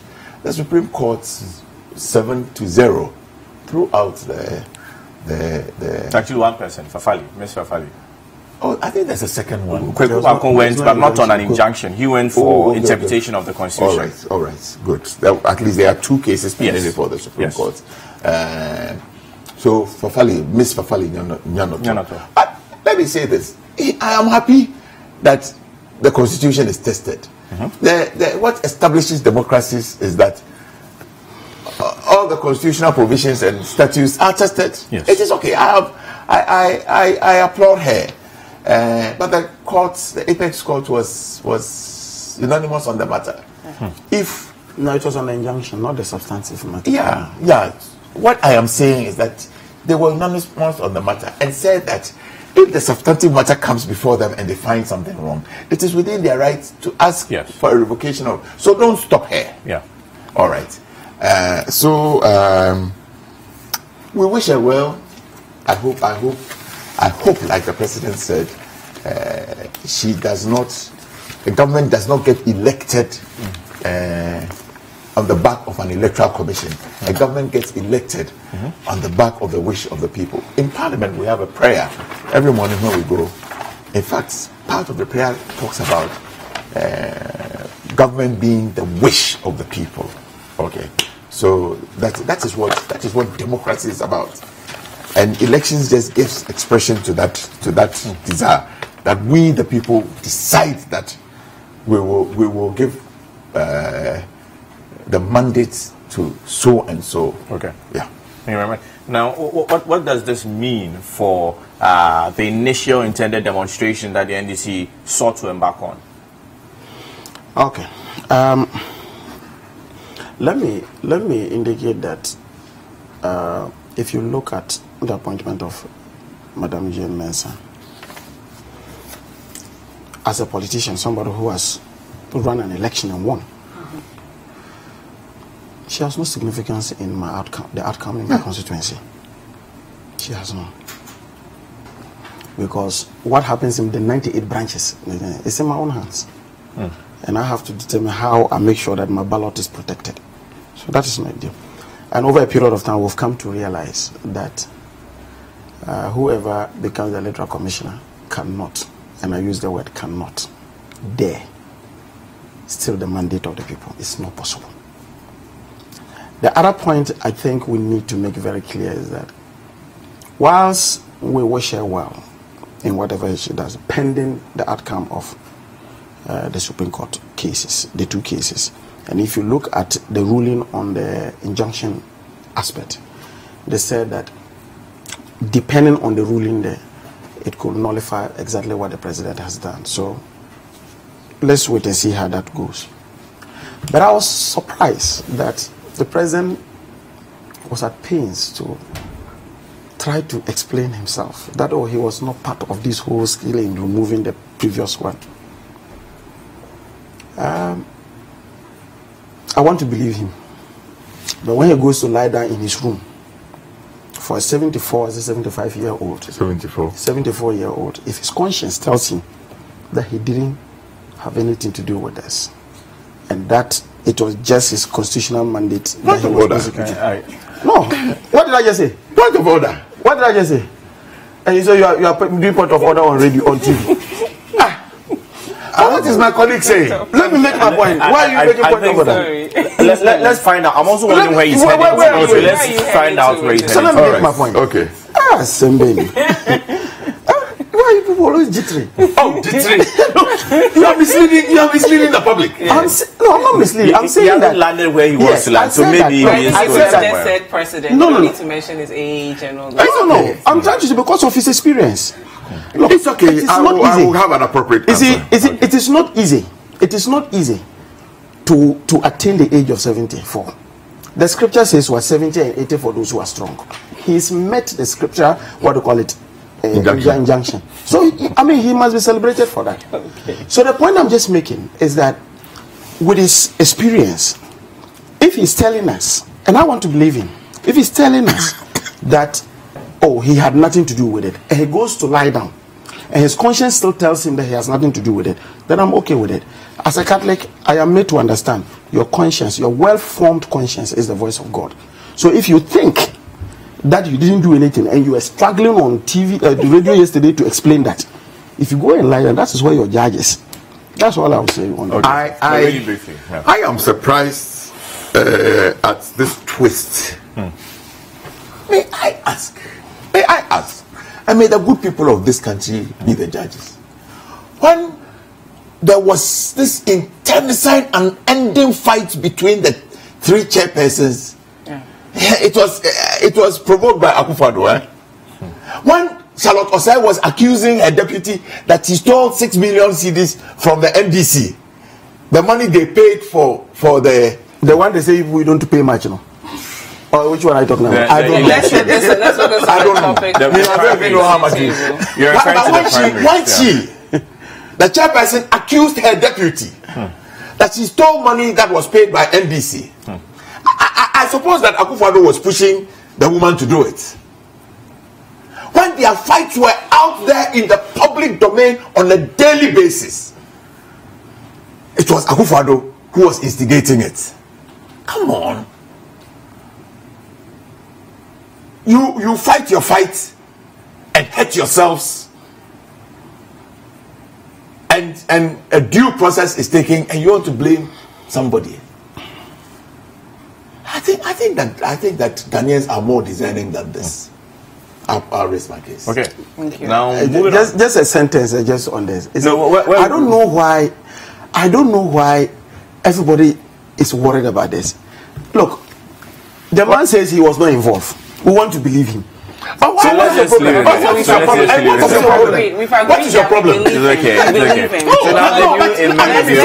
What is his problem? Why should he be involved in this? He doesn't have a problem. We have a story here. It is up to you to believe or not to believe. We're reading from the Daily Statesman, page 2.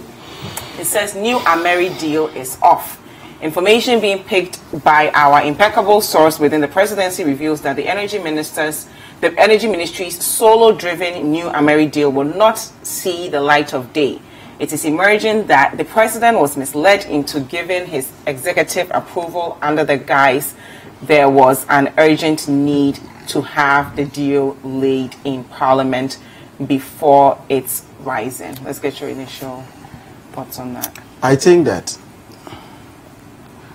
if the president of this country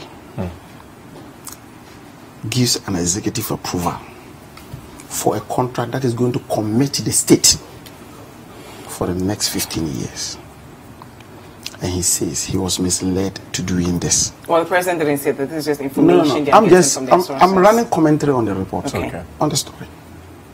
And the story says that he says he was misled to do this. A source says.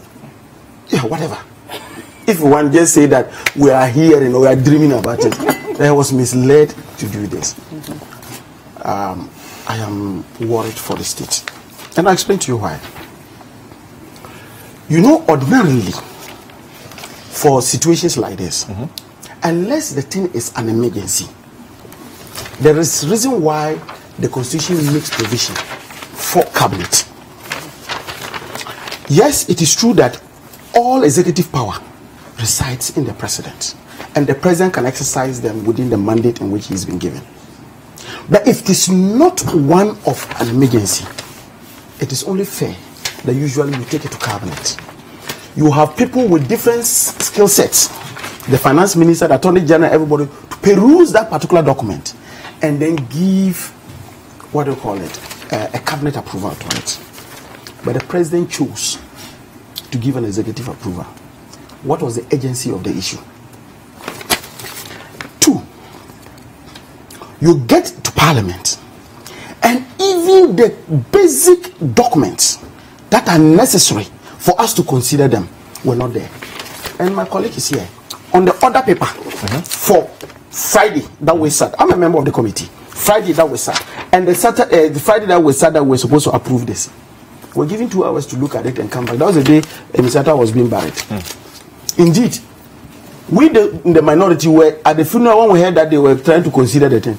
So our leadership told us, and me, that I ran like this and like to come to and be sure that, because I had seen the document already and I had my issues with it. One, my brother, how on earth that after we have passed a law, because we're talking about laws and banking sector, is that not it?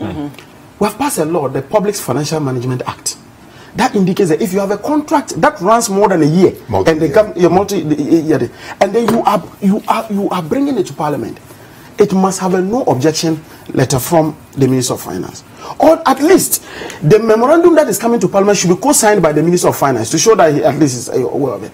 That was not there. Now you are entering into a contract with another body, and therefore it is only reasonable that you let your lawyer look at it and give his opinion on it. And so you need the Attorney General's opinion on this contract. We didn't have it.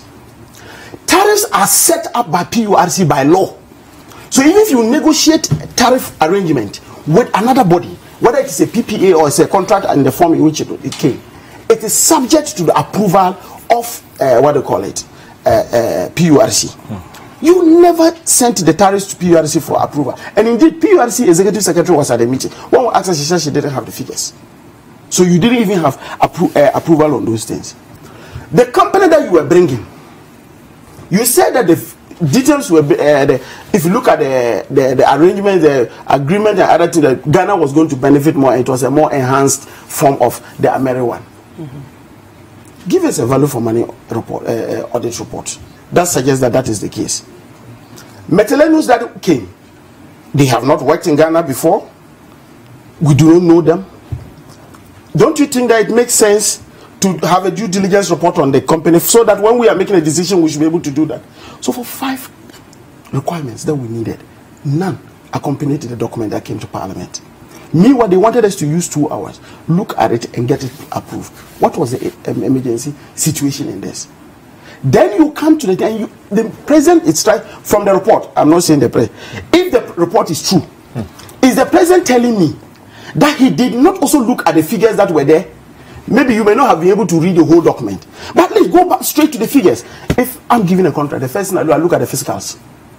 So I go to the contract. The energy ministry claims that, look, they were going to make a savings of about 2.8 cents per kilowatt hour. Why? Because they were going to move the tariff from 14.59 to 11.714. Meanwhile, he had not addressed his mind to the fact that it was a BOT arrangement. And because it was a BOT arrangement, For the 5 years, we were going to pay the capital charge recovery, the capital recovery charge, which was lumped up in the 5 years. Year 6 to year 20, capital recovery charge is 0. And so if you look at the tariff is 10.4149. Besides, in 2.5 years, you are going to own this plant. In the new contract, you are talking about still giving the plant to somebody else for the 15 years. And you tell me that as a president, you are misled to give an executive approval to this? Who misled you? Is it the Minister for Energy? Then if it's the Minister for Energy, he should be held responsible. Is it the Executive Secretary who signed it on behalf of the President? He should be held responsible. Is it maybe somebody else within that place who did that? So for me, this is not even to clear anybody. It's an indictment on the leadership of the President and his people. That if, look, we were given the document a day before we went and sat there. And within the short period, all of us ran and saw those documents, saw the figures and saw that they were not working. And you want to tell me the President with all his technical people, they were misled. Why? When they got there, there was lights off forward. They didn't see the figures. Okay, let's bring in Honorable. Thank you. Let me place a caveat here. The Honorable Minister of Energy is my brother. So I am very careful when I speak about issues like this. Let me state it clearly. He is my beloved brother. I am extremely careful when I speak. I mean, if it was not for one or two things that have been said here, I would have said, let it pass. But you see, are we reading a statement from the Jubilee House? Has government officially issued a statement on its position on the new Ameri deal? It's a newspaper. Newspaper. Let it be anybody's paper.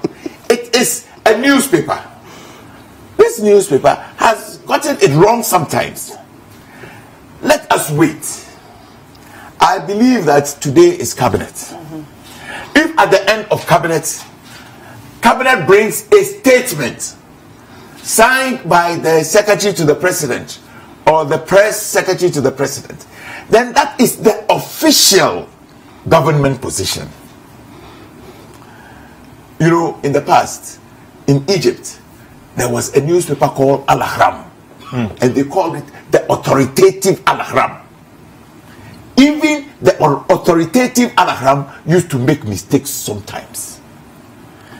I don't look at this. I will wait for a statement from the president. I believe the president means extremely well for this country. He will do what is right by this country. What is necessary, he will do. If it is good, he will let it go. If it is not good, he will stop it. I will wait and comment on what His Excellency, the President, and his cabinet decide on.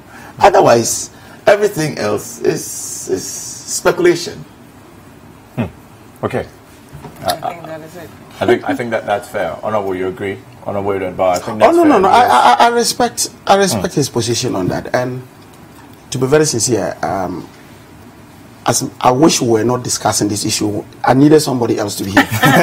You understand? Because of course, with his position, and I think that he had disclosed his interest in that, interest in this. So let's leave it at that. Oh. Okay. So, well, we have received a bunch of your messages. Yes, please read them. Okay, so I'll read a bunch of your messages and then we will end this segment. Let's go with. Someone says Mohammed's MP like signing signature too much. You remember the Montier 3?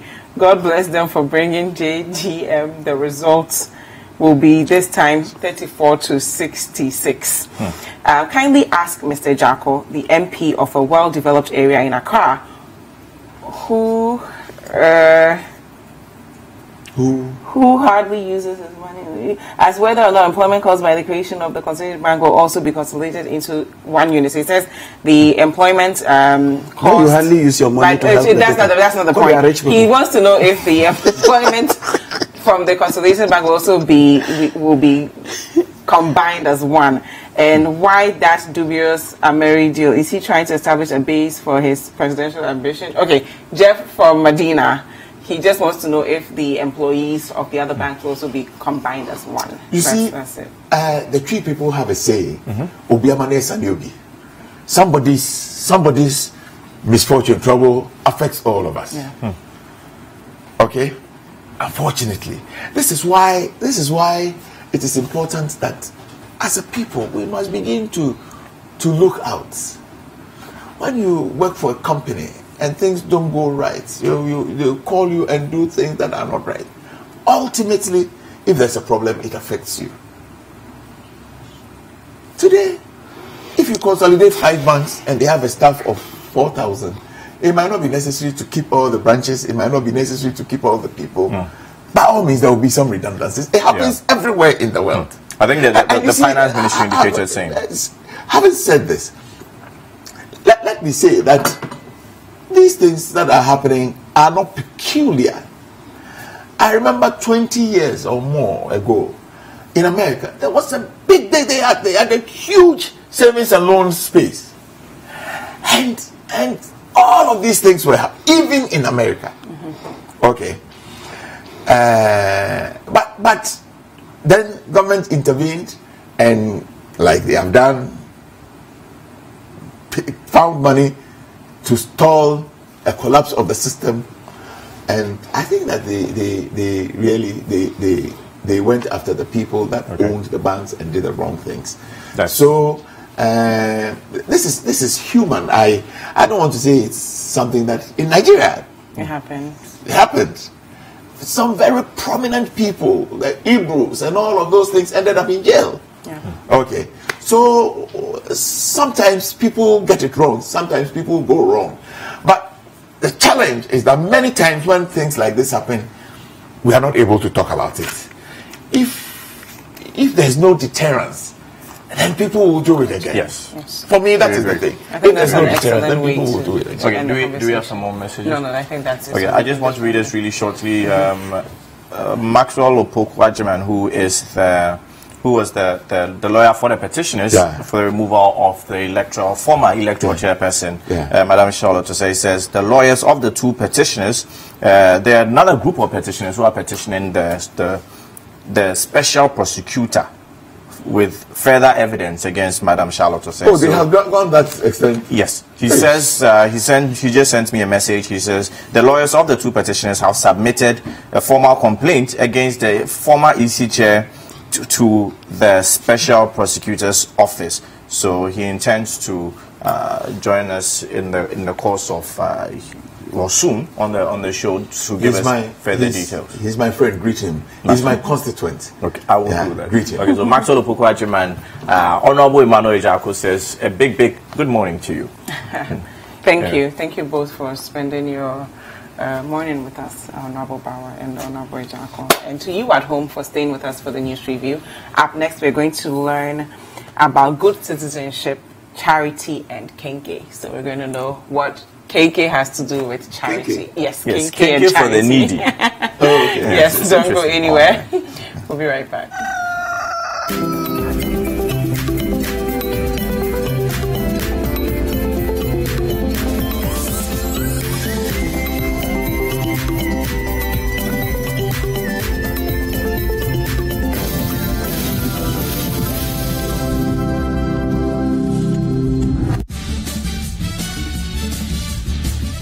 For regular news checks as they unfold.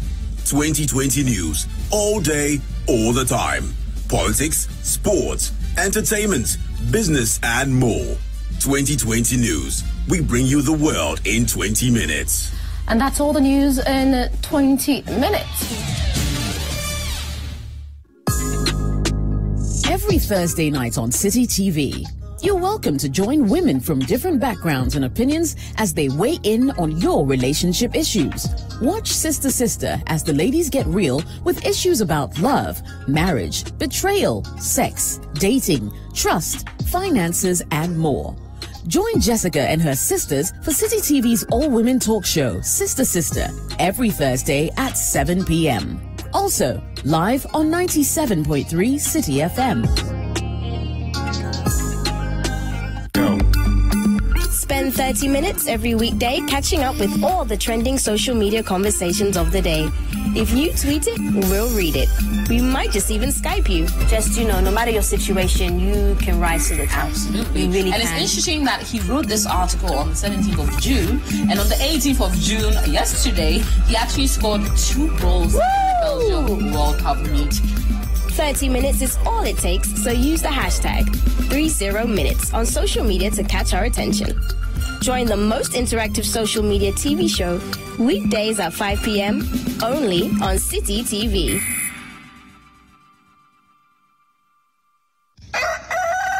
Jealousy go shame against the bad boy. Jealousy go shame. Whoa. What's up, guys? Your boy Kitty, and right now you are watching Breakfast Daily. Oh, Lord of mercy. Let's go. They say, why you they love them like this? Oh, I don't know. Hi, everyone. It's Miss V. Make sure you keep watching Breakfast Daily on City TV. Don't go anywhere. Tiptoe. Swag.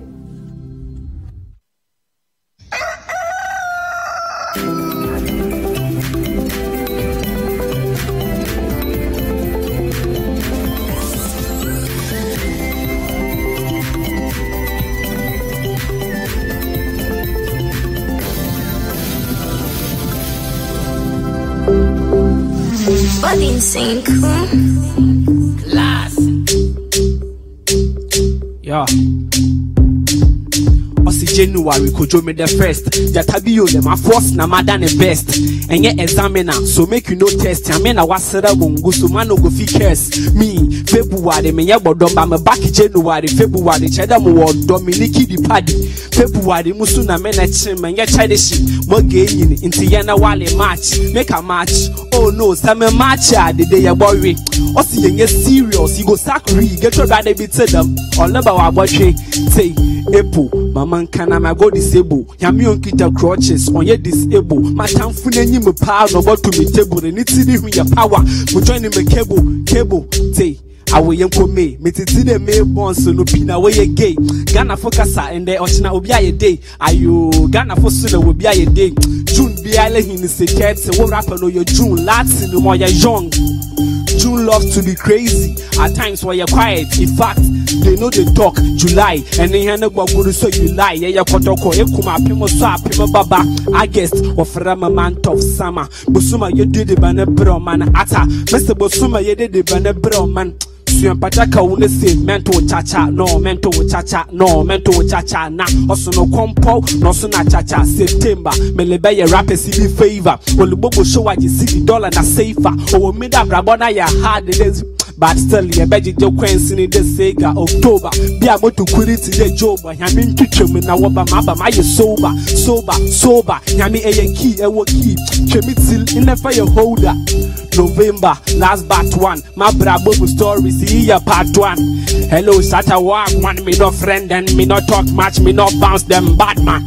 Say, yada finu lukogu, December, and your wise you go remember, Bossy.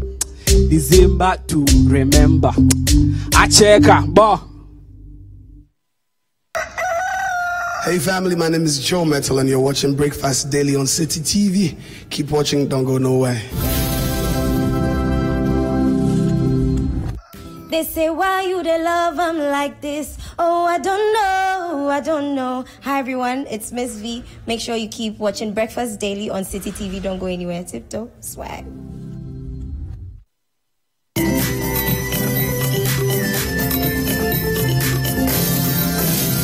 Good morning, Ghana. Good morning, world. You're in tune to the Breakfast Daily on City TV. Stoneboy says so. Keep it locked. Don't log off. Beep.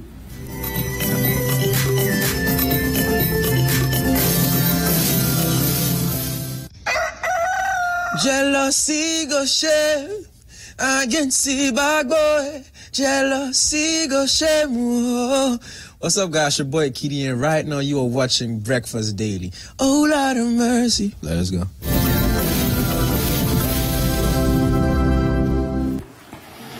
Welcome back. This is Breakfast Daily. Now, a lot of us eat kenke.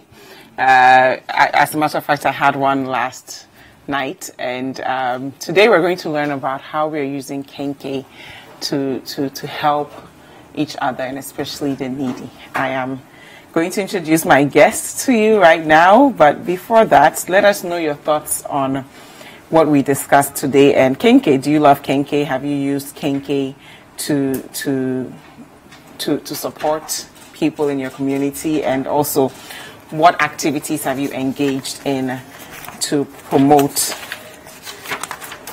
young people? Now I'm joined by Karista Na Ayeli Ayi. Good morning. Good morning. How are you? I'm fine, thank you. She's the team lead at Tatas and Friends Foundation. Tell us a bit about Tatas and Friends Foundation. Okay, so Tatas and Friends Foundation is an NGO looking at eradicating poverty in rural areas. And we've been in existence for 5 years. Okay. And we've done our best as citizens to reach out across the country. Tell us about kenke. Why kenke? I'm a girl, so I mean, it's just natural that kenke is one of my favorites. But in that same line, we've decided to help people using the same food that we just eat and sleep all the time. Wow.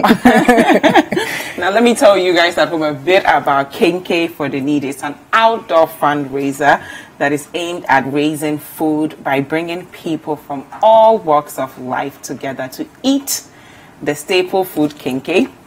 Buy kenke a little higher than the regular price. So if you usually buy kenke for 2 cedis, 2 cedis, you this pay time you're just buying it for 5 cedis. And all proceeds will go into the project that we're going to talk about right now. This happens annually, so once a year. Once a year. Just once a year. And over the years, it has become one of the events that people look forward to because we are all eating food that we love and we're contributing to the community. So tell us, how did this start? What inspired this? Okay, so for our first anniversary, we just went for a Thanksgiving service in a church.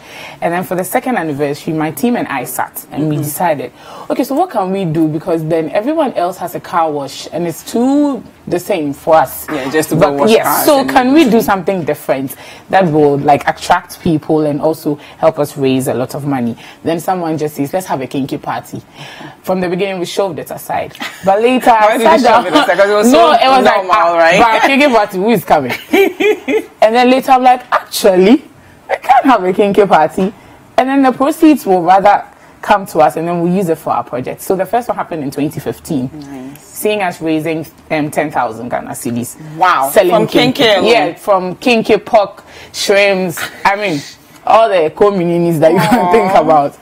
And then we said, okay, 10,000, that's cool.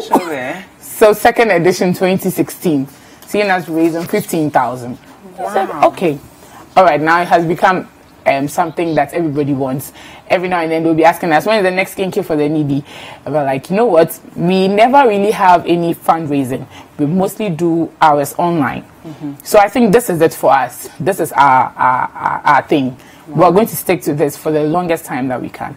And so yeah, this year we're having the 4th edition. Walk us through some of the projects you've embarked on with the proceeds from the parties. Okay, so we've had projects, but for kenke for the Needy, we finished a school in Dodowa with dual desk. We gave a school in Kumasi computers as well because they didn't have. We've done quite a lot. I can't forget on TV. You will come, don't worry. Yeah, but I don't know. Don't worry. But we've done quite a lot in line with education because that's exactly where the line we told when we have kenke for the needy. Okay. Yeah. Tell us about your team because it's impressive to raise 10,000, 15,000 Ghana cedis from just kenke. Because we hear kenke, I think maybe 4 or 5 people. This sounds like a lot of people. Like. It's something that someone is coming with their family. Now we have How were you able to pull it off? Walk us through the first edition. Okay, so the first edition, we had to put everything together in a month. Wow. And it wasn't easy because I had to sit on my back, make sure we trend on social media. People have to know this thing because everything of ours was going into it. It wasn't easy for the very first one, but we were so shocked at the outcome. Like, everybody was happy, everybody liked it. And they're like, if it's for just Kinky, I mean, on a Saturday, why not? We've had it in the house all the time. We have to come and have it on a park with people, laugh, gossip, you know, network, all of that. So I think we have some visuals to share with those at home who've not had the privilege of participating in one. We're all going to go this year, but here you see people very happy, passionate about eating Kinky and also supporting the needy. Yeah, these guys just passed through from nowhere. They have their bags and they just came. I saw one love. Oh, that's our currency. Really? Our own currency. So you just you buy coupons and then you buy the food. Nice. Yes. What is that? Octopus. That was octopus. This is pork, right? No, this looks more like tilapia.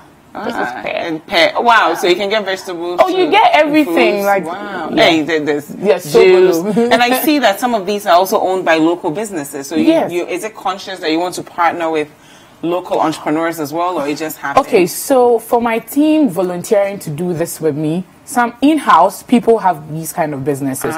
So at this point, this is where, as a team lead, I can also allow them to showcase what they have. Nice. So yes, we bring people from outside, but they are not much. Okay. Yeah, but this time we have a business table. How many people are on the team? Because we said volunteers. I'm thinking like 10, but I'm seeing like this year our volunteers are like 80. Wow. And then our team, we have 40. And then Kumasi has about 8 members. So they are all coming down to Accra for us to kill it. Because 4,000 balls of Kinky to organize such an event? It takes a lot, especially money that we don't get when we go to corporate people. So what sponsors do you have so far? What sponsors have you? Okay, so I would say this. I have the opportunity, so let me say this. Corporate folks don't normally buy into such things. It's difficult to get them. Now, when they hear the hype, then they now chase you. My mom will tell you that sometimes you need to place value on yourself. So when you come late, you can call me whatever, but I won't mind you. We chase people. We chase people from the beginning of the year. Said nothing. No one was minding us. We're like, okay. So I took to WhatsApp status and Instagram. And in 2 days, I was able to raise 5,000 to, kick off. Because only the food is taking about 18,000. For just Kinky fish. You know, we're ordering 4,000 balls this year. Wow. Last year, we had to go to Osu about 3 times because we they didn't have enough. Well, there's a lot of Kinky lovers. Yes, we have a lot of Kinky lovers in Accra. Wow. So 4,000 balls this year, and I'm saying it. 4,000, where there's sun, because my teammates have started beating me like, Charlie, this year there's sun, So I'm like, I'm sure we'll run out. But yeah. It's been tough, but God will always come through. What feedback have you gotten from? Because I'm sure there are people who make it every single year. They don't miss it. What do they tell you? What are some stories you've heard that shocked you? We should have Kinky for the Needy twice a year. We have the diaspora folks calling me like, can you have one in December? So that we can also participate. You have no idea what goes into it. We can't have it twice a year. And if I have it twice a year, I'll lose that.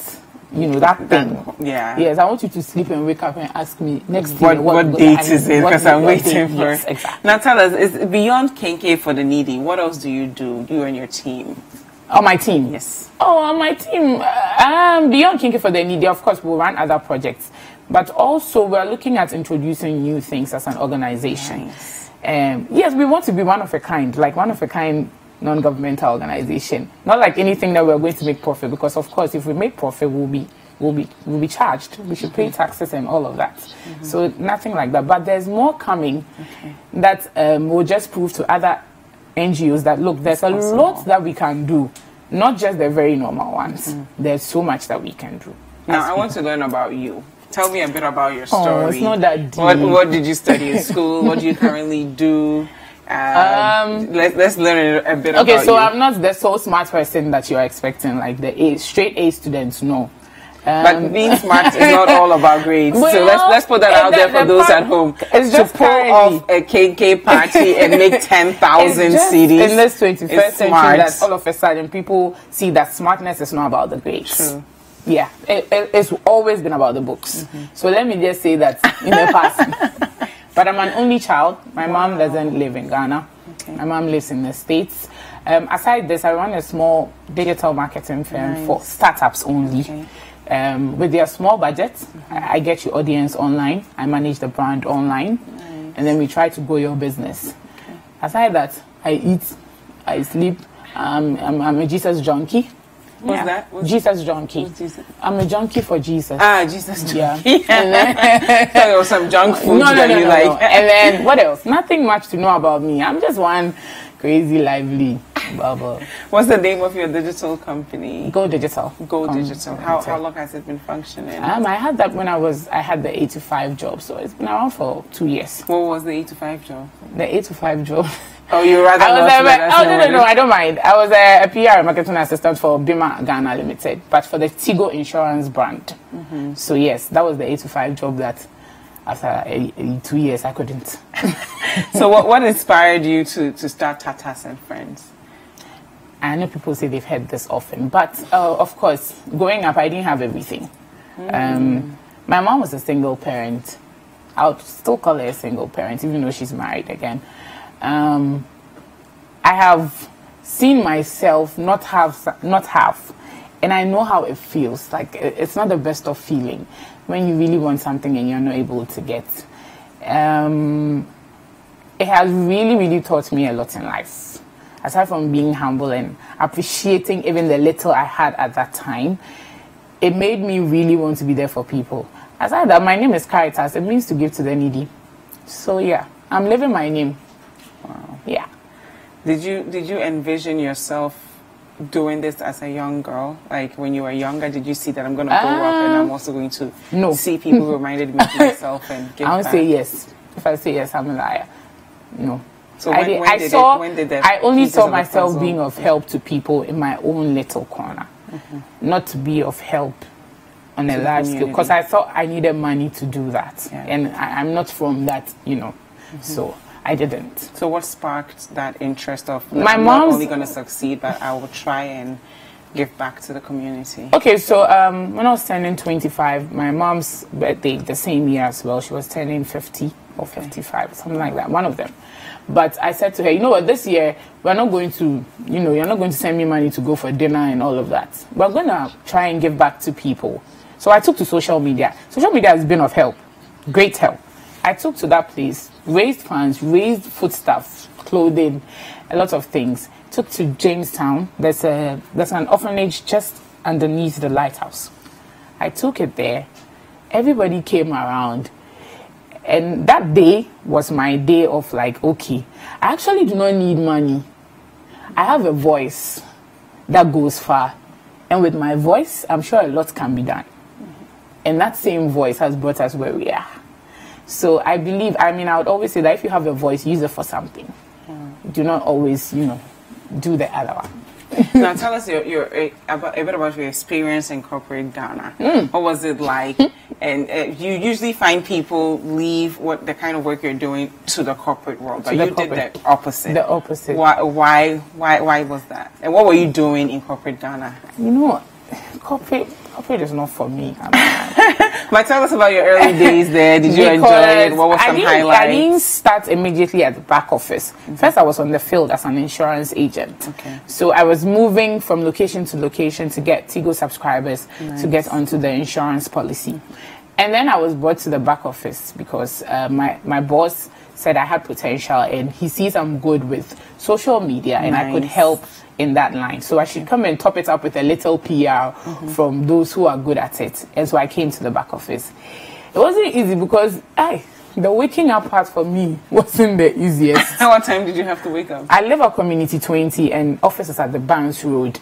So I had to leave the house, try and leave by 6 or before 6. Wow. To beat traffic. Wow. Yes.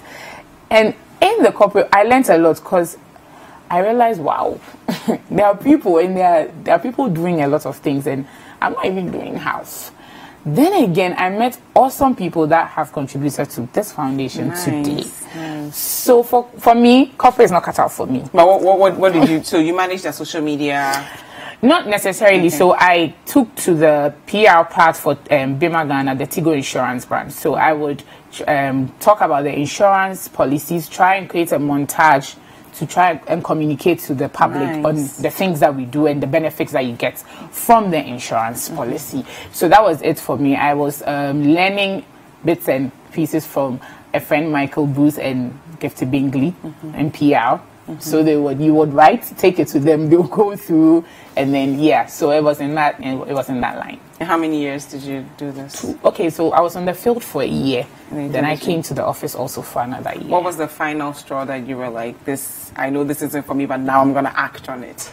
And I think a lot of people are in corporate world, they say it's not for me, but then a year turns into a decade. I really wanted to experience it, the back office side. And so I experienced it just for a year. The other reason why I left is also quite personal. Okay, so you don't have to. Yeah, so I don't have to go into that. But also, I just really knew it wasn't for me. So I've called my mom like, yo, this is it. Why? And so that's the end for me. I tried it. I have seen myself not work for people. Like I told her, by 30, I won't be working for anybody. And you're 30 now. And I'll be 30 in October. Wow. Yeah. Well, congratulations. Thank you.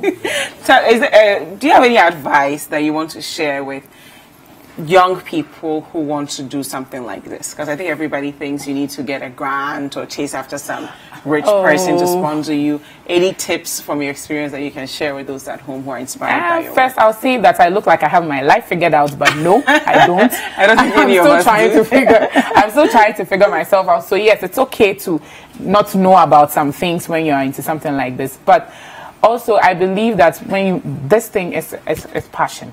It's a calling. You should have it. So not everyone has to own one. You could be a supporter of one. You could be part of the team, but not be the one who has started it. And you could shine in that line. And it's I see a lot springing up lately. Everyone has a foundation and it's not easy. But some people, when you come to me, I'll tell you, do you think you can commit to this for the longest? If you don't think so, then I think you're better off a volunteer to an organization than start one. So, I mean, it's not easy, but hey, if you persevere, I'm sure you can. You can kill it. Yeah. And there's no. You'll be fine. But you'll be fine. So tell us about this event that's coming up in a couple of days, actually. What date is it? What time? Is there a ticket we need to buy? What do we need to know? Okay, so no ticket. Free entry. Free entry. It's happening on the 4th. That's this Saturday at 10 a.m. before Southland Children's Park. Okay. Yes. So come buy a coupon for 1,000 cedis and just eat something worth 100 cedis. Means you donated a whopping 900. What's the minimum? What's the minimum for those at home who don't have 1,000 cedis? Will go for 5 cedis. So the minimum coupon you can get is 5 cedis. Yes. Okay. And the maximum is 50,000 cedis. Oh, the maximum is 50 cedis. But I mean, you can give us. To donate, like just Charlie, you can even give us your whole credit card. It's fine. It's great. What are some things we can expect? So we have KK on the table. We have some fish, some shrimp, but I'm sure we'll have more. Because I'm just saying, so what do you have here? You have dide, you have shrimps, you have fried fish, you have octopus, we have pork, we have grilled chicken, fried egg, kebab, sausage, gizzard, name it. But anything that makes KK certain, like, bring your A game on. And just come. You don't have to eat. If they want to buy more, we can. Yeah, we can even 5, give you 10. Charlie, take away cry. You can. And you can come with the whole family. Everyone will testify online that our KK, our sauce is deep. Town. I would say our sauce, but our KK is the best in town. Yes. Okay. Is there a number we can call or a social media handle if we need to? And follow me. I'm not the idiot. But you can follow Tatas and Friends on Twitter, Instagram, and Tatas and Friends on Facebook as well. Feel free to send us an email, tatasandfriends@gmail.com for anything. At the moment, our phone lines, we've had to turn it off a little bit because we are running away. We are running away from a few people who are chasing us. Everybody wants to be on board and it's quite late. So pardon us. But if you reach us via email, you'll get a response immediately. What's the email? tatasandfriends@gmail.com. Now, you mentioned a bit about chasing corporate Ghana and just being like, listen, I'll do it on my own. What has your experience been, like gaining? It's good that you've gotten all these volunteers on board. What has your experience been with corporate Ghana and even the government? Because you're not only feeding Ghanaians who love Kenke, but you're directly contributing to helping the needy. Has the government supported you anywhere? Have you reached out? What's the way forward? If I don't know anybody.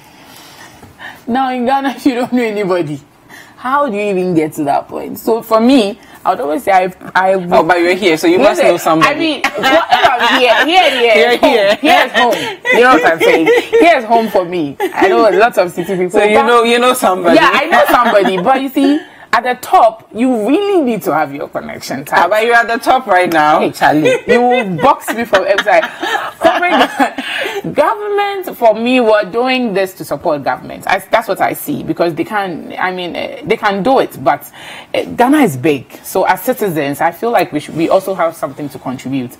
Aside that, I haven't tried to reach any government because I just feel like, Charlie, the attempt, the vim is not even there too. When I see what some other people go through when they are chasing government for stuff, it breaks me. And it was just, so for me, my aim is to work, for my hard work to get the attention. And when you get the attention, you will get them on board. And that's the much easier way that people do not know. It's like involving celebrities in everything that you do. They may not even show up. You get it. But when you involve the people that you think are not known, they are the masses. The masses are the people that even know a lot of people to contribute to stuff like this. So governments, I'm still thinking about it. Okay. As for corporate, I've said how many times? I'm not, like I'm saying, they will they will chase me. Okay. Because when you chase them, I have cried at a car park before. Yes. Wow. Because I took a proposal. I chased and chased and chased. And I got there and they're like, the person is not there. The boss is not there. I'm like, I can wait. No, you can't wait. We'll call you. And then the last straw, I got there. I'm like, you know what? You're better off telling me that you're not giving me this than tossing me around. And they're like, okay, we are sorry. We are not taking it. I'm like, thank you. Why didn't you say that earlier? Yes. So why do you make me come here all the time? I don't drive. I'm taking someone's car, buying fuel to come here. So I just went out.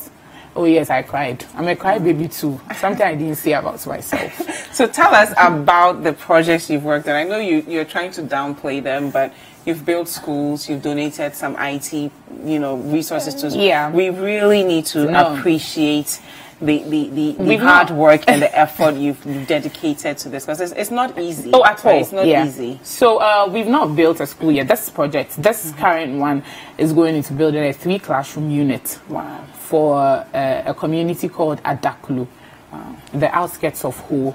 Now that's what we want to do. This is our first major big project, and it looks impossible to some people, but it's possible for me. Yes. Yeah. So that's the project that we are looking at.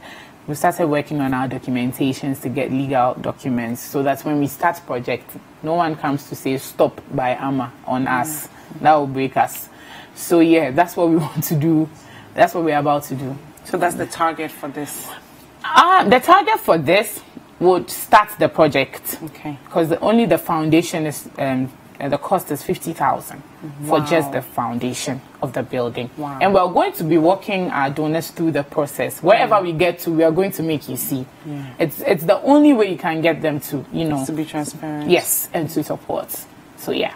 But that's what is there, like, do you have some number, like if somebody can make it and they want to donate, is it just the website, or how do we contribute? Wow, Jifa, this is embarrassing because I don't have the number of it. It's okay, it's okay. But the person can always, they can still come. Let's all make sure we make it we're going to put out the link also after the event for donations, and so we'll take all the cement bags, the roofing sheets, anything that people want to give us. Okay, that's perfect. Are there any other projects you've worked on in the past that people need to know from the first one, the second one? Any interesting projects? I mean, if you want to know anything, just visit our website. Everything is there. Yes, to go to. Yeah. Okay. Anything else we need to know about inspiring the world and being great and remaining humble? Remaining humble. That's very important, and it's important. I'm not going to shove Jesus down anybody's throat, but I believe that he's my source. And so in everything that you do, make sure that Jesus is the key. For me, what is going to happen on Saturday, you can't link it to anybody else. Because, yeah, we woke up one morning and someone had just given us a 10,000 Ghana cedis. Just like that. We've tried to look for the person. I have tried and tried. It's been like months. And I still can't find the person who gave us 10,000. So, like I'm saying, for me, it's God. If you don't find me anywhere, you find me in church. Always. Yeah. That's it. Yeah, that's it. So that's it for me. I'm not going to tell you to go and read a book. No. You can read. It's good to learn and everything, but God is like the main thing. So if you tap from that source, you'll be fine. Now I'm curious. I like Fanti King. This is I'm a Ghana. So will you have Fanti King? You like Fanti King? We'll just get this King this time. It's not bad though. You understand? You know, it's not bad though. But the King I'm Fanti guy in Ewe. It's not bad. But you see, there's some deepness here. This thing you are looking at is deep. Okay. You understand? What you say? Next far, you don't understand. Okay, so we'll get shit we'll have green pepper, red pepper, yellow pepper. Charlie, you have shrimps? Yes, we have everything. Tilapia, everything. Octopus. Would vegetarians get an option, or do we don't even have vegetarians in Ghana? No, we are not that deep in that thing. We are here. We have water. We get water. Water is available. Oh yes, water sponsored by Awake Mineral Water. Oh, but you should have said that. I asked for your sponsors and you forgot. So we should thank Awake. That's a big deal. Awake has been helpful, and I mean there are lots of people on board. Actually, I don't want to forget anybody before they beat me. So thank them all. Thank you all our sponsors, and especially City. Thank you very much. Thank you, Na. We are all heading there this Saturday to eat cake. Yeah, I'll be looking forward to you bring as much money as you can to buy your coupon. Don't just bring 5 cedis or 10 cedis. And let's go online and learn more about Tatas and Friends Foundation. Thank you. Thank you for having me. We'll be right back. Can I take my food away?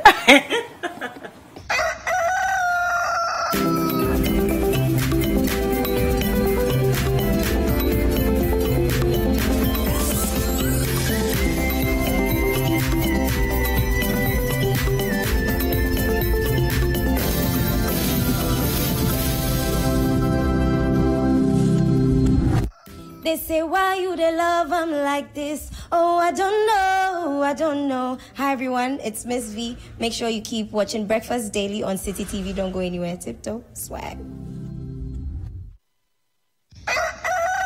Jealousy go share against the bad boy. Jealousy go share. What's up, guys? Your boy Kitty, and right now you are watching Breakfast Daily. Oh, Lord of mercy. Let's go.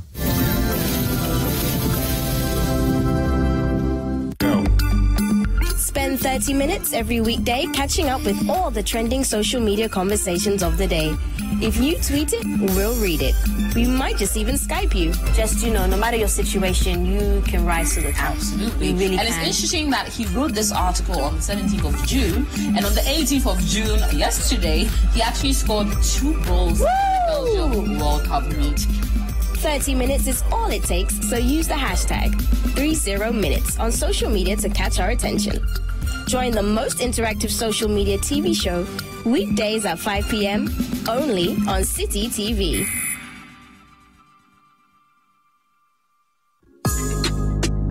Every Thursday night on City TV, you're welcome to join women from different backgrounds and opinions as they weigh in on your relationship issues.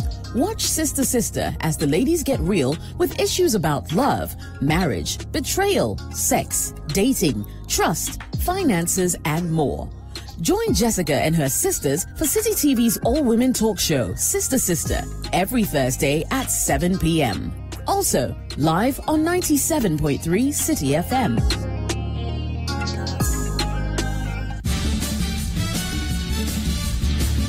For regular news checks as they unfold, 2020 news, all day, all the time. Politics, sports, entertainment, business, and more. 2020 news. We bring you the world in 20 minutes. And that's all the news in 20 minutes. Hey family, my name is Joe Metal and you're watching Breakfast Daily on City TV. Keep watching, don't go nowhere.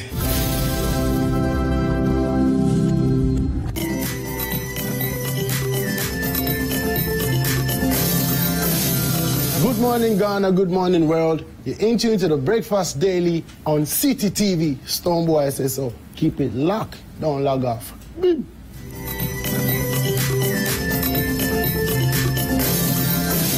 Okay, welcome back to Breakfast Daily. Now, interesting times ahead. We're really excited about many things that are going to happen in the course of this week, and especially next week. I'll be telling you more about that probably tomorrow. So I'm just giving you a bit of a hint. In the meantime, we've been joined by Kojo Vypa. Yeah, Kojo Vypa. Acheka. What? Acheka. Acheka. Acheka. Acheka. Acheka. Acheka. Oh, them. Yeah. That's one. Kojo Vypa. Acheka. Interesting. Now, it's a fact that these fancy, rappers or fancy artists are actually taking the country by storm. They're doing amazing. We have the likes of Papi Kojo. We have the likes of T-Flow. T-Flow is really good. T-Flow is really good. Kofi Kinata. So shout out to Kofi Kinata as well. And of course, right now we have Kojo Vypa. Kojo Vypa is doing amazingly well with his flows, his comebacks, his punchlines. Everything is on point. So Kojo, how are you? I'm good. You're good? Yeah. No, you're a superstar. I want you to shake me. Rub some of that stardom on me. Okay, so what's the real name, by the way? Okay, my real name is Desmond Prince Owusu. Desmond Prince Owusu? Owusu, yeah, Desmond Prince Owusu. And local name is Nana Dawson. Wait, let's go back. Rewind. Your real name is what? Desmond Prince Owusu. And your what name is? Like local name. So you have a real name. Yeah. And you have a local name. Yeah.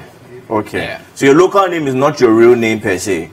No, like not really. Not really. Yeah. Okay. So your real name is Desmond Prince Owusu. That's my name. Yeah. Okay. And your local name is different from your real name. That's fine. Now I want us to go into a bit of a music background. In fact, let's even put music aside. Let's get to know Kojo Vypa. Kojo Vypa, do you have a girlfriend?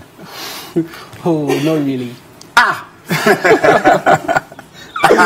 What does that even mean? No. How do you explain? Teach me how not really to have a girl. How do you not really have a girlfriend? Okay, let's make it simple. I don't have a girlfriend. Yeah. Okay. Hey. Okay. So now, your parents, where are they? They're yeah. They are in Elmina. Yeah. Both your parents are in Elmina. Yeah. So who do you live with here? Yeah, I'm living at Elmina, but I came to Accra purposely for GH Music Fame, a new reality show. Yeah. Okay. Okay. Okay. So I'm here purposely for GH Music Fame. Man. So you hope to be one of the big artists out there eventually. I think you're fantastic.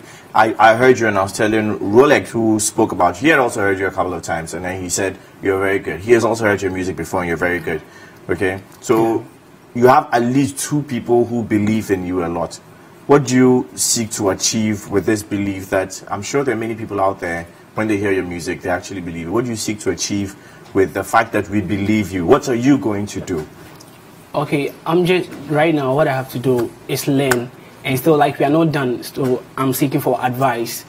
Yeah, because I'm still seeking for the knowledge. I'm not done yet. So I'm just like taking my critics, learning from it, and advice and moving on with it. So do you feel you are big yet? I'm not big. Okay. Yeah, so I mean the process, like we are trying, like even the big tree, like at the forest, like started with a seed. Once a seed, yeah. So right now you're a little seedling, or you're a seed. You're growing small. I'm growing small. You're still growing small. You get there. Okay. So have you given yourself a timeline that, you know what, by 5 years I'm going to make it, by 2 years I'm going to make it? Yeah, I've given, but I can't disclose it like that. You can't disclose it? Yeah, I have. That's in me per se, because I don't know God. Okay. Yeah, because I can plan for this. Plan. Yeah, for me. Okay. So yeah, I have target. You have a target yourself, but I don't want to mention your targets right now. No. Okay, that's fine. I'll respect that. But do you, beyond your target, do you also pray, for instance, that there would be an out of the blue, just like explosion, where who comes to mind? Patapaa, for instance. Nobody expected Patapaa to blow at all, but then all of a sudden he just blew. Yeah. And he blew because of his music, not because of his trousers. He blew genuinely. You're laughing at him. He's from your area, or at least from the same region. The same region. Though. So what do artists in the central region also look up to other artists from the central region who have also made it? So who do you look up to? I'm looking at talent. You look at talent? Yeah, talent is what I look for. If I see you, then you have talent, you are ahead of me, I just learn from you, then move on. So if you were to mention top 3 Ghanaian artists that you really like and hope to record with, probably, who will be the top 3? Who and who fall into that category? Then I would say Manifest, Sarkodie, and T-Flow. Yeah. You always have to squeeze a fancy person in there. Manifest, no, Sarkodie, he's good. T-Flow. He's good. Yeah, T-Flow is good. Okay, so do you seek to be better than these people, or you just want to get to where the level they're at? I want to go beyond their level. Okay, now tell me, did you grow up in Elmina or here in Accra? Elmina. How is growing up in Elmina like? How did that affect or influence your music? In fact, let's just talk about growing up in Elmina. Forget about music for now. How was growing up in Elmina for you?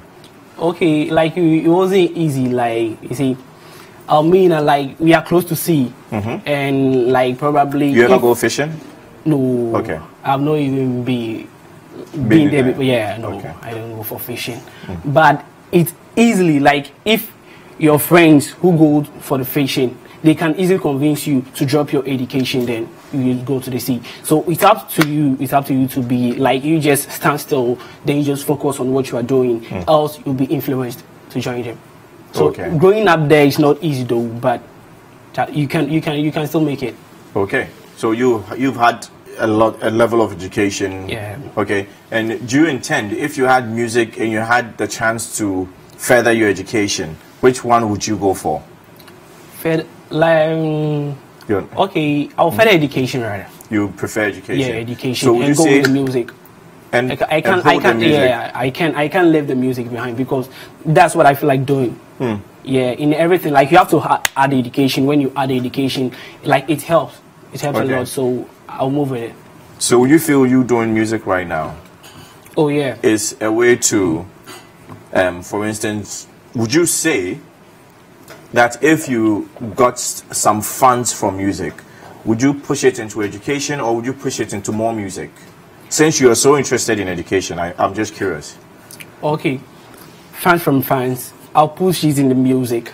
You push it into music? Into music, yeah. Because we have a lot of people like their education background like wasn't good like that. But now they blew and they're having the money. If they want to continue the education, they can. Yeah. Yeah. So with this situation, I'll push in the money in the music. You push the money in the music. And at which point will education then come in? Or you forget, because sometimes you get carried away. When the money starts coming, sometimes you get carried away and you forget about school. Okay, sometimes like you just believing, having faith and praying also works. So you just do it and pray and ask God to open ways. Okay. Yeah. You get it. Now let's talk about music. What goes into your mind when you're doing? In fact, I want you to do a bit of a freestyle, if you can. Like, just give us some lines or your favorite bars.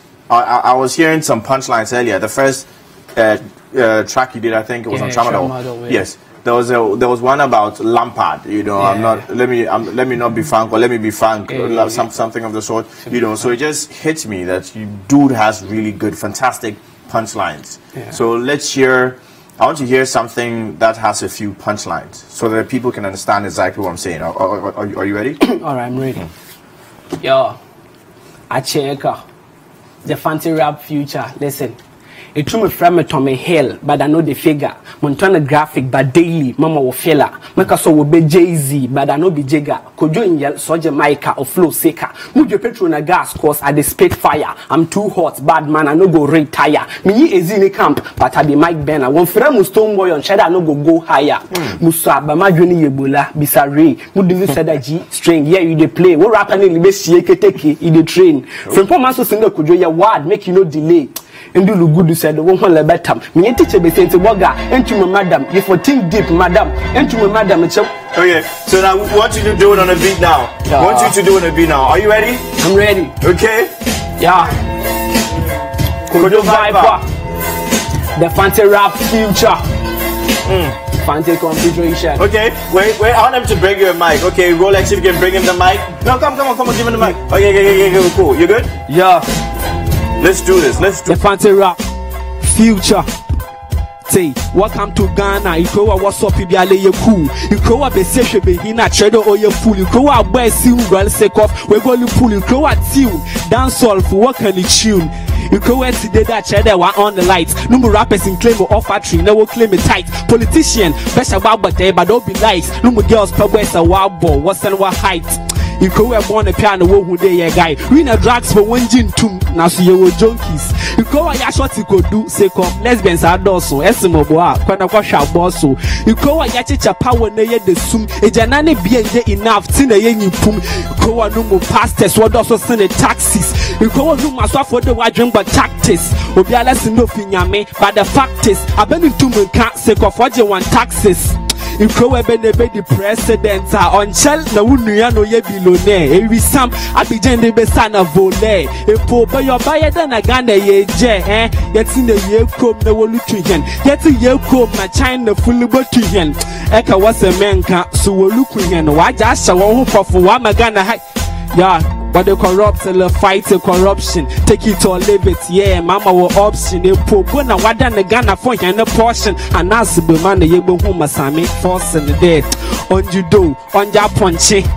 On you Chika, and I can say, you crow out, or you would there. I saw for be major tons like a Chinese. Oh, yeah, set him on one when you go should be nature pulumpo ride this. And that's it. Chifoncha, ah, bogay and bread. You grow up, what's some powder be a homo, or grow up. I check up, oh, the fighter rap future. I check out, Kojo Vypa. Wow. Okay, now, if I had my own way, I'll have you perform. Right now, I think on this show, right, we've been exposed to so many fine artists out there, so many fantastic rappers, and there are quite a few people that honestly, personally, I'd want to get involved in their career, in their upbringing in the music industry. So I'd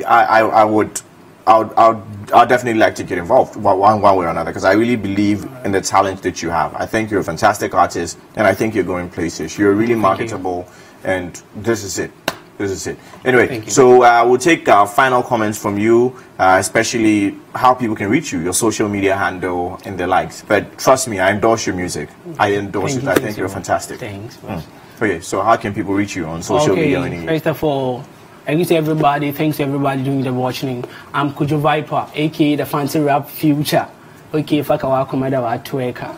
Charlie, you just to follow Kojo Vypa on Facebook. Instagram. Facebook is Kojo Vypa, KOJOVYPA, KOJOVYPA, and Instagram is Kojo _Vypa, Kojo KOJO_VYPA. Everywhere is Kojo Vypa. Follow and let's vibe, Charlie. Kojo Vypa in the building. Acheka. Stay tuned to Breakfast Daily. Keep your messages coming through. Hashtag Breakfast Daily, and of course the WhatsApp line 0550-585-832. Let's vibe.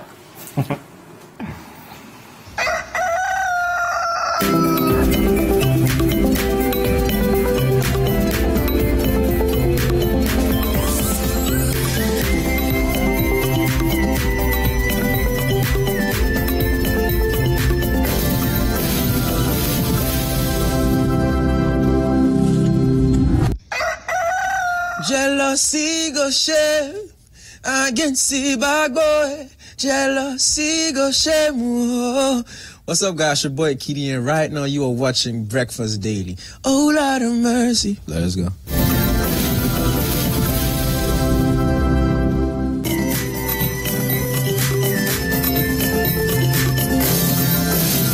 Good morning, Ghana. Good morning, world. You're in tune to the Breakfast Daily on City TV. Stoneboy says so. Keep it locked. Don't log off. Beep.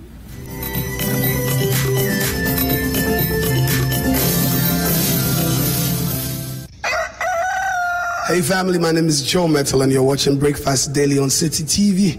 Keep watching, don't go nowhere.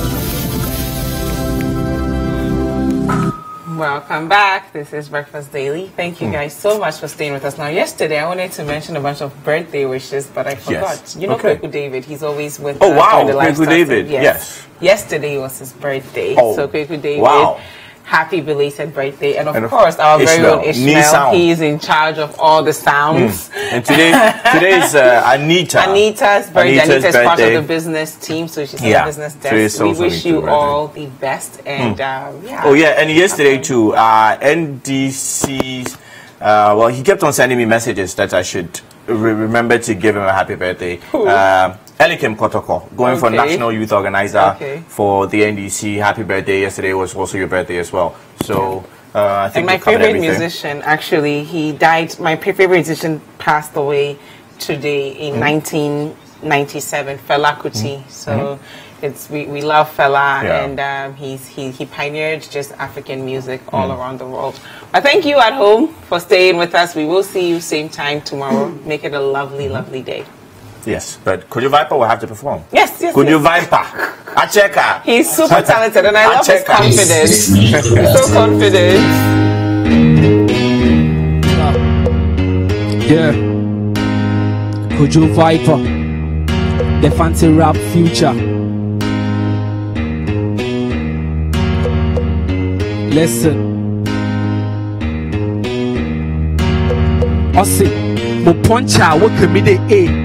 Punch na buri A the B. And try a tempter you go see.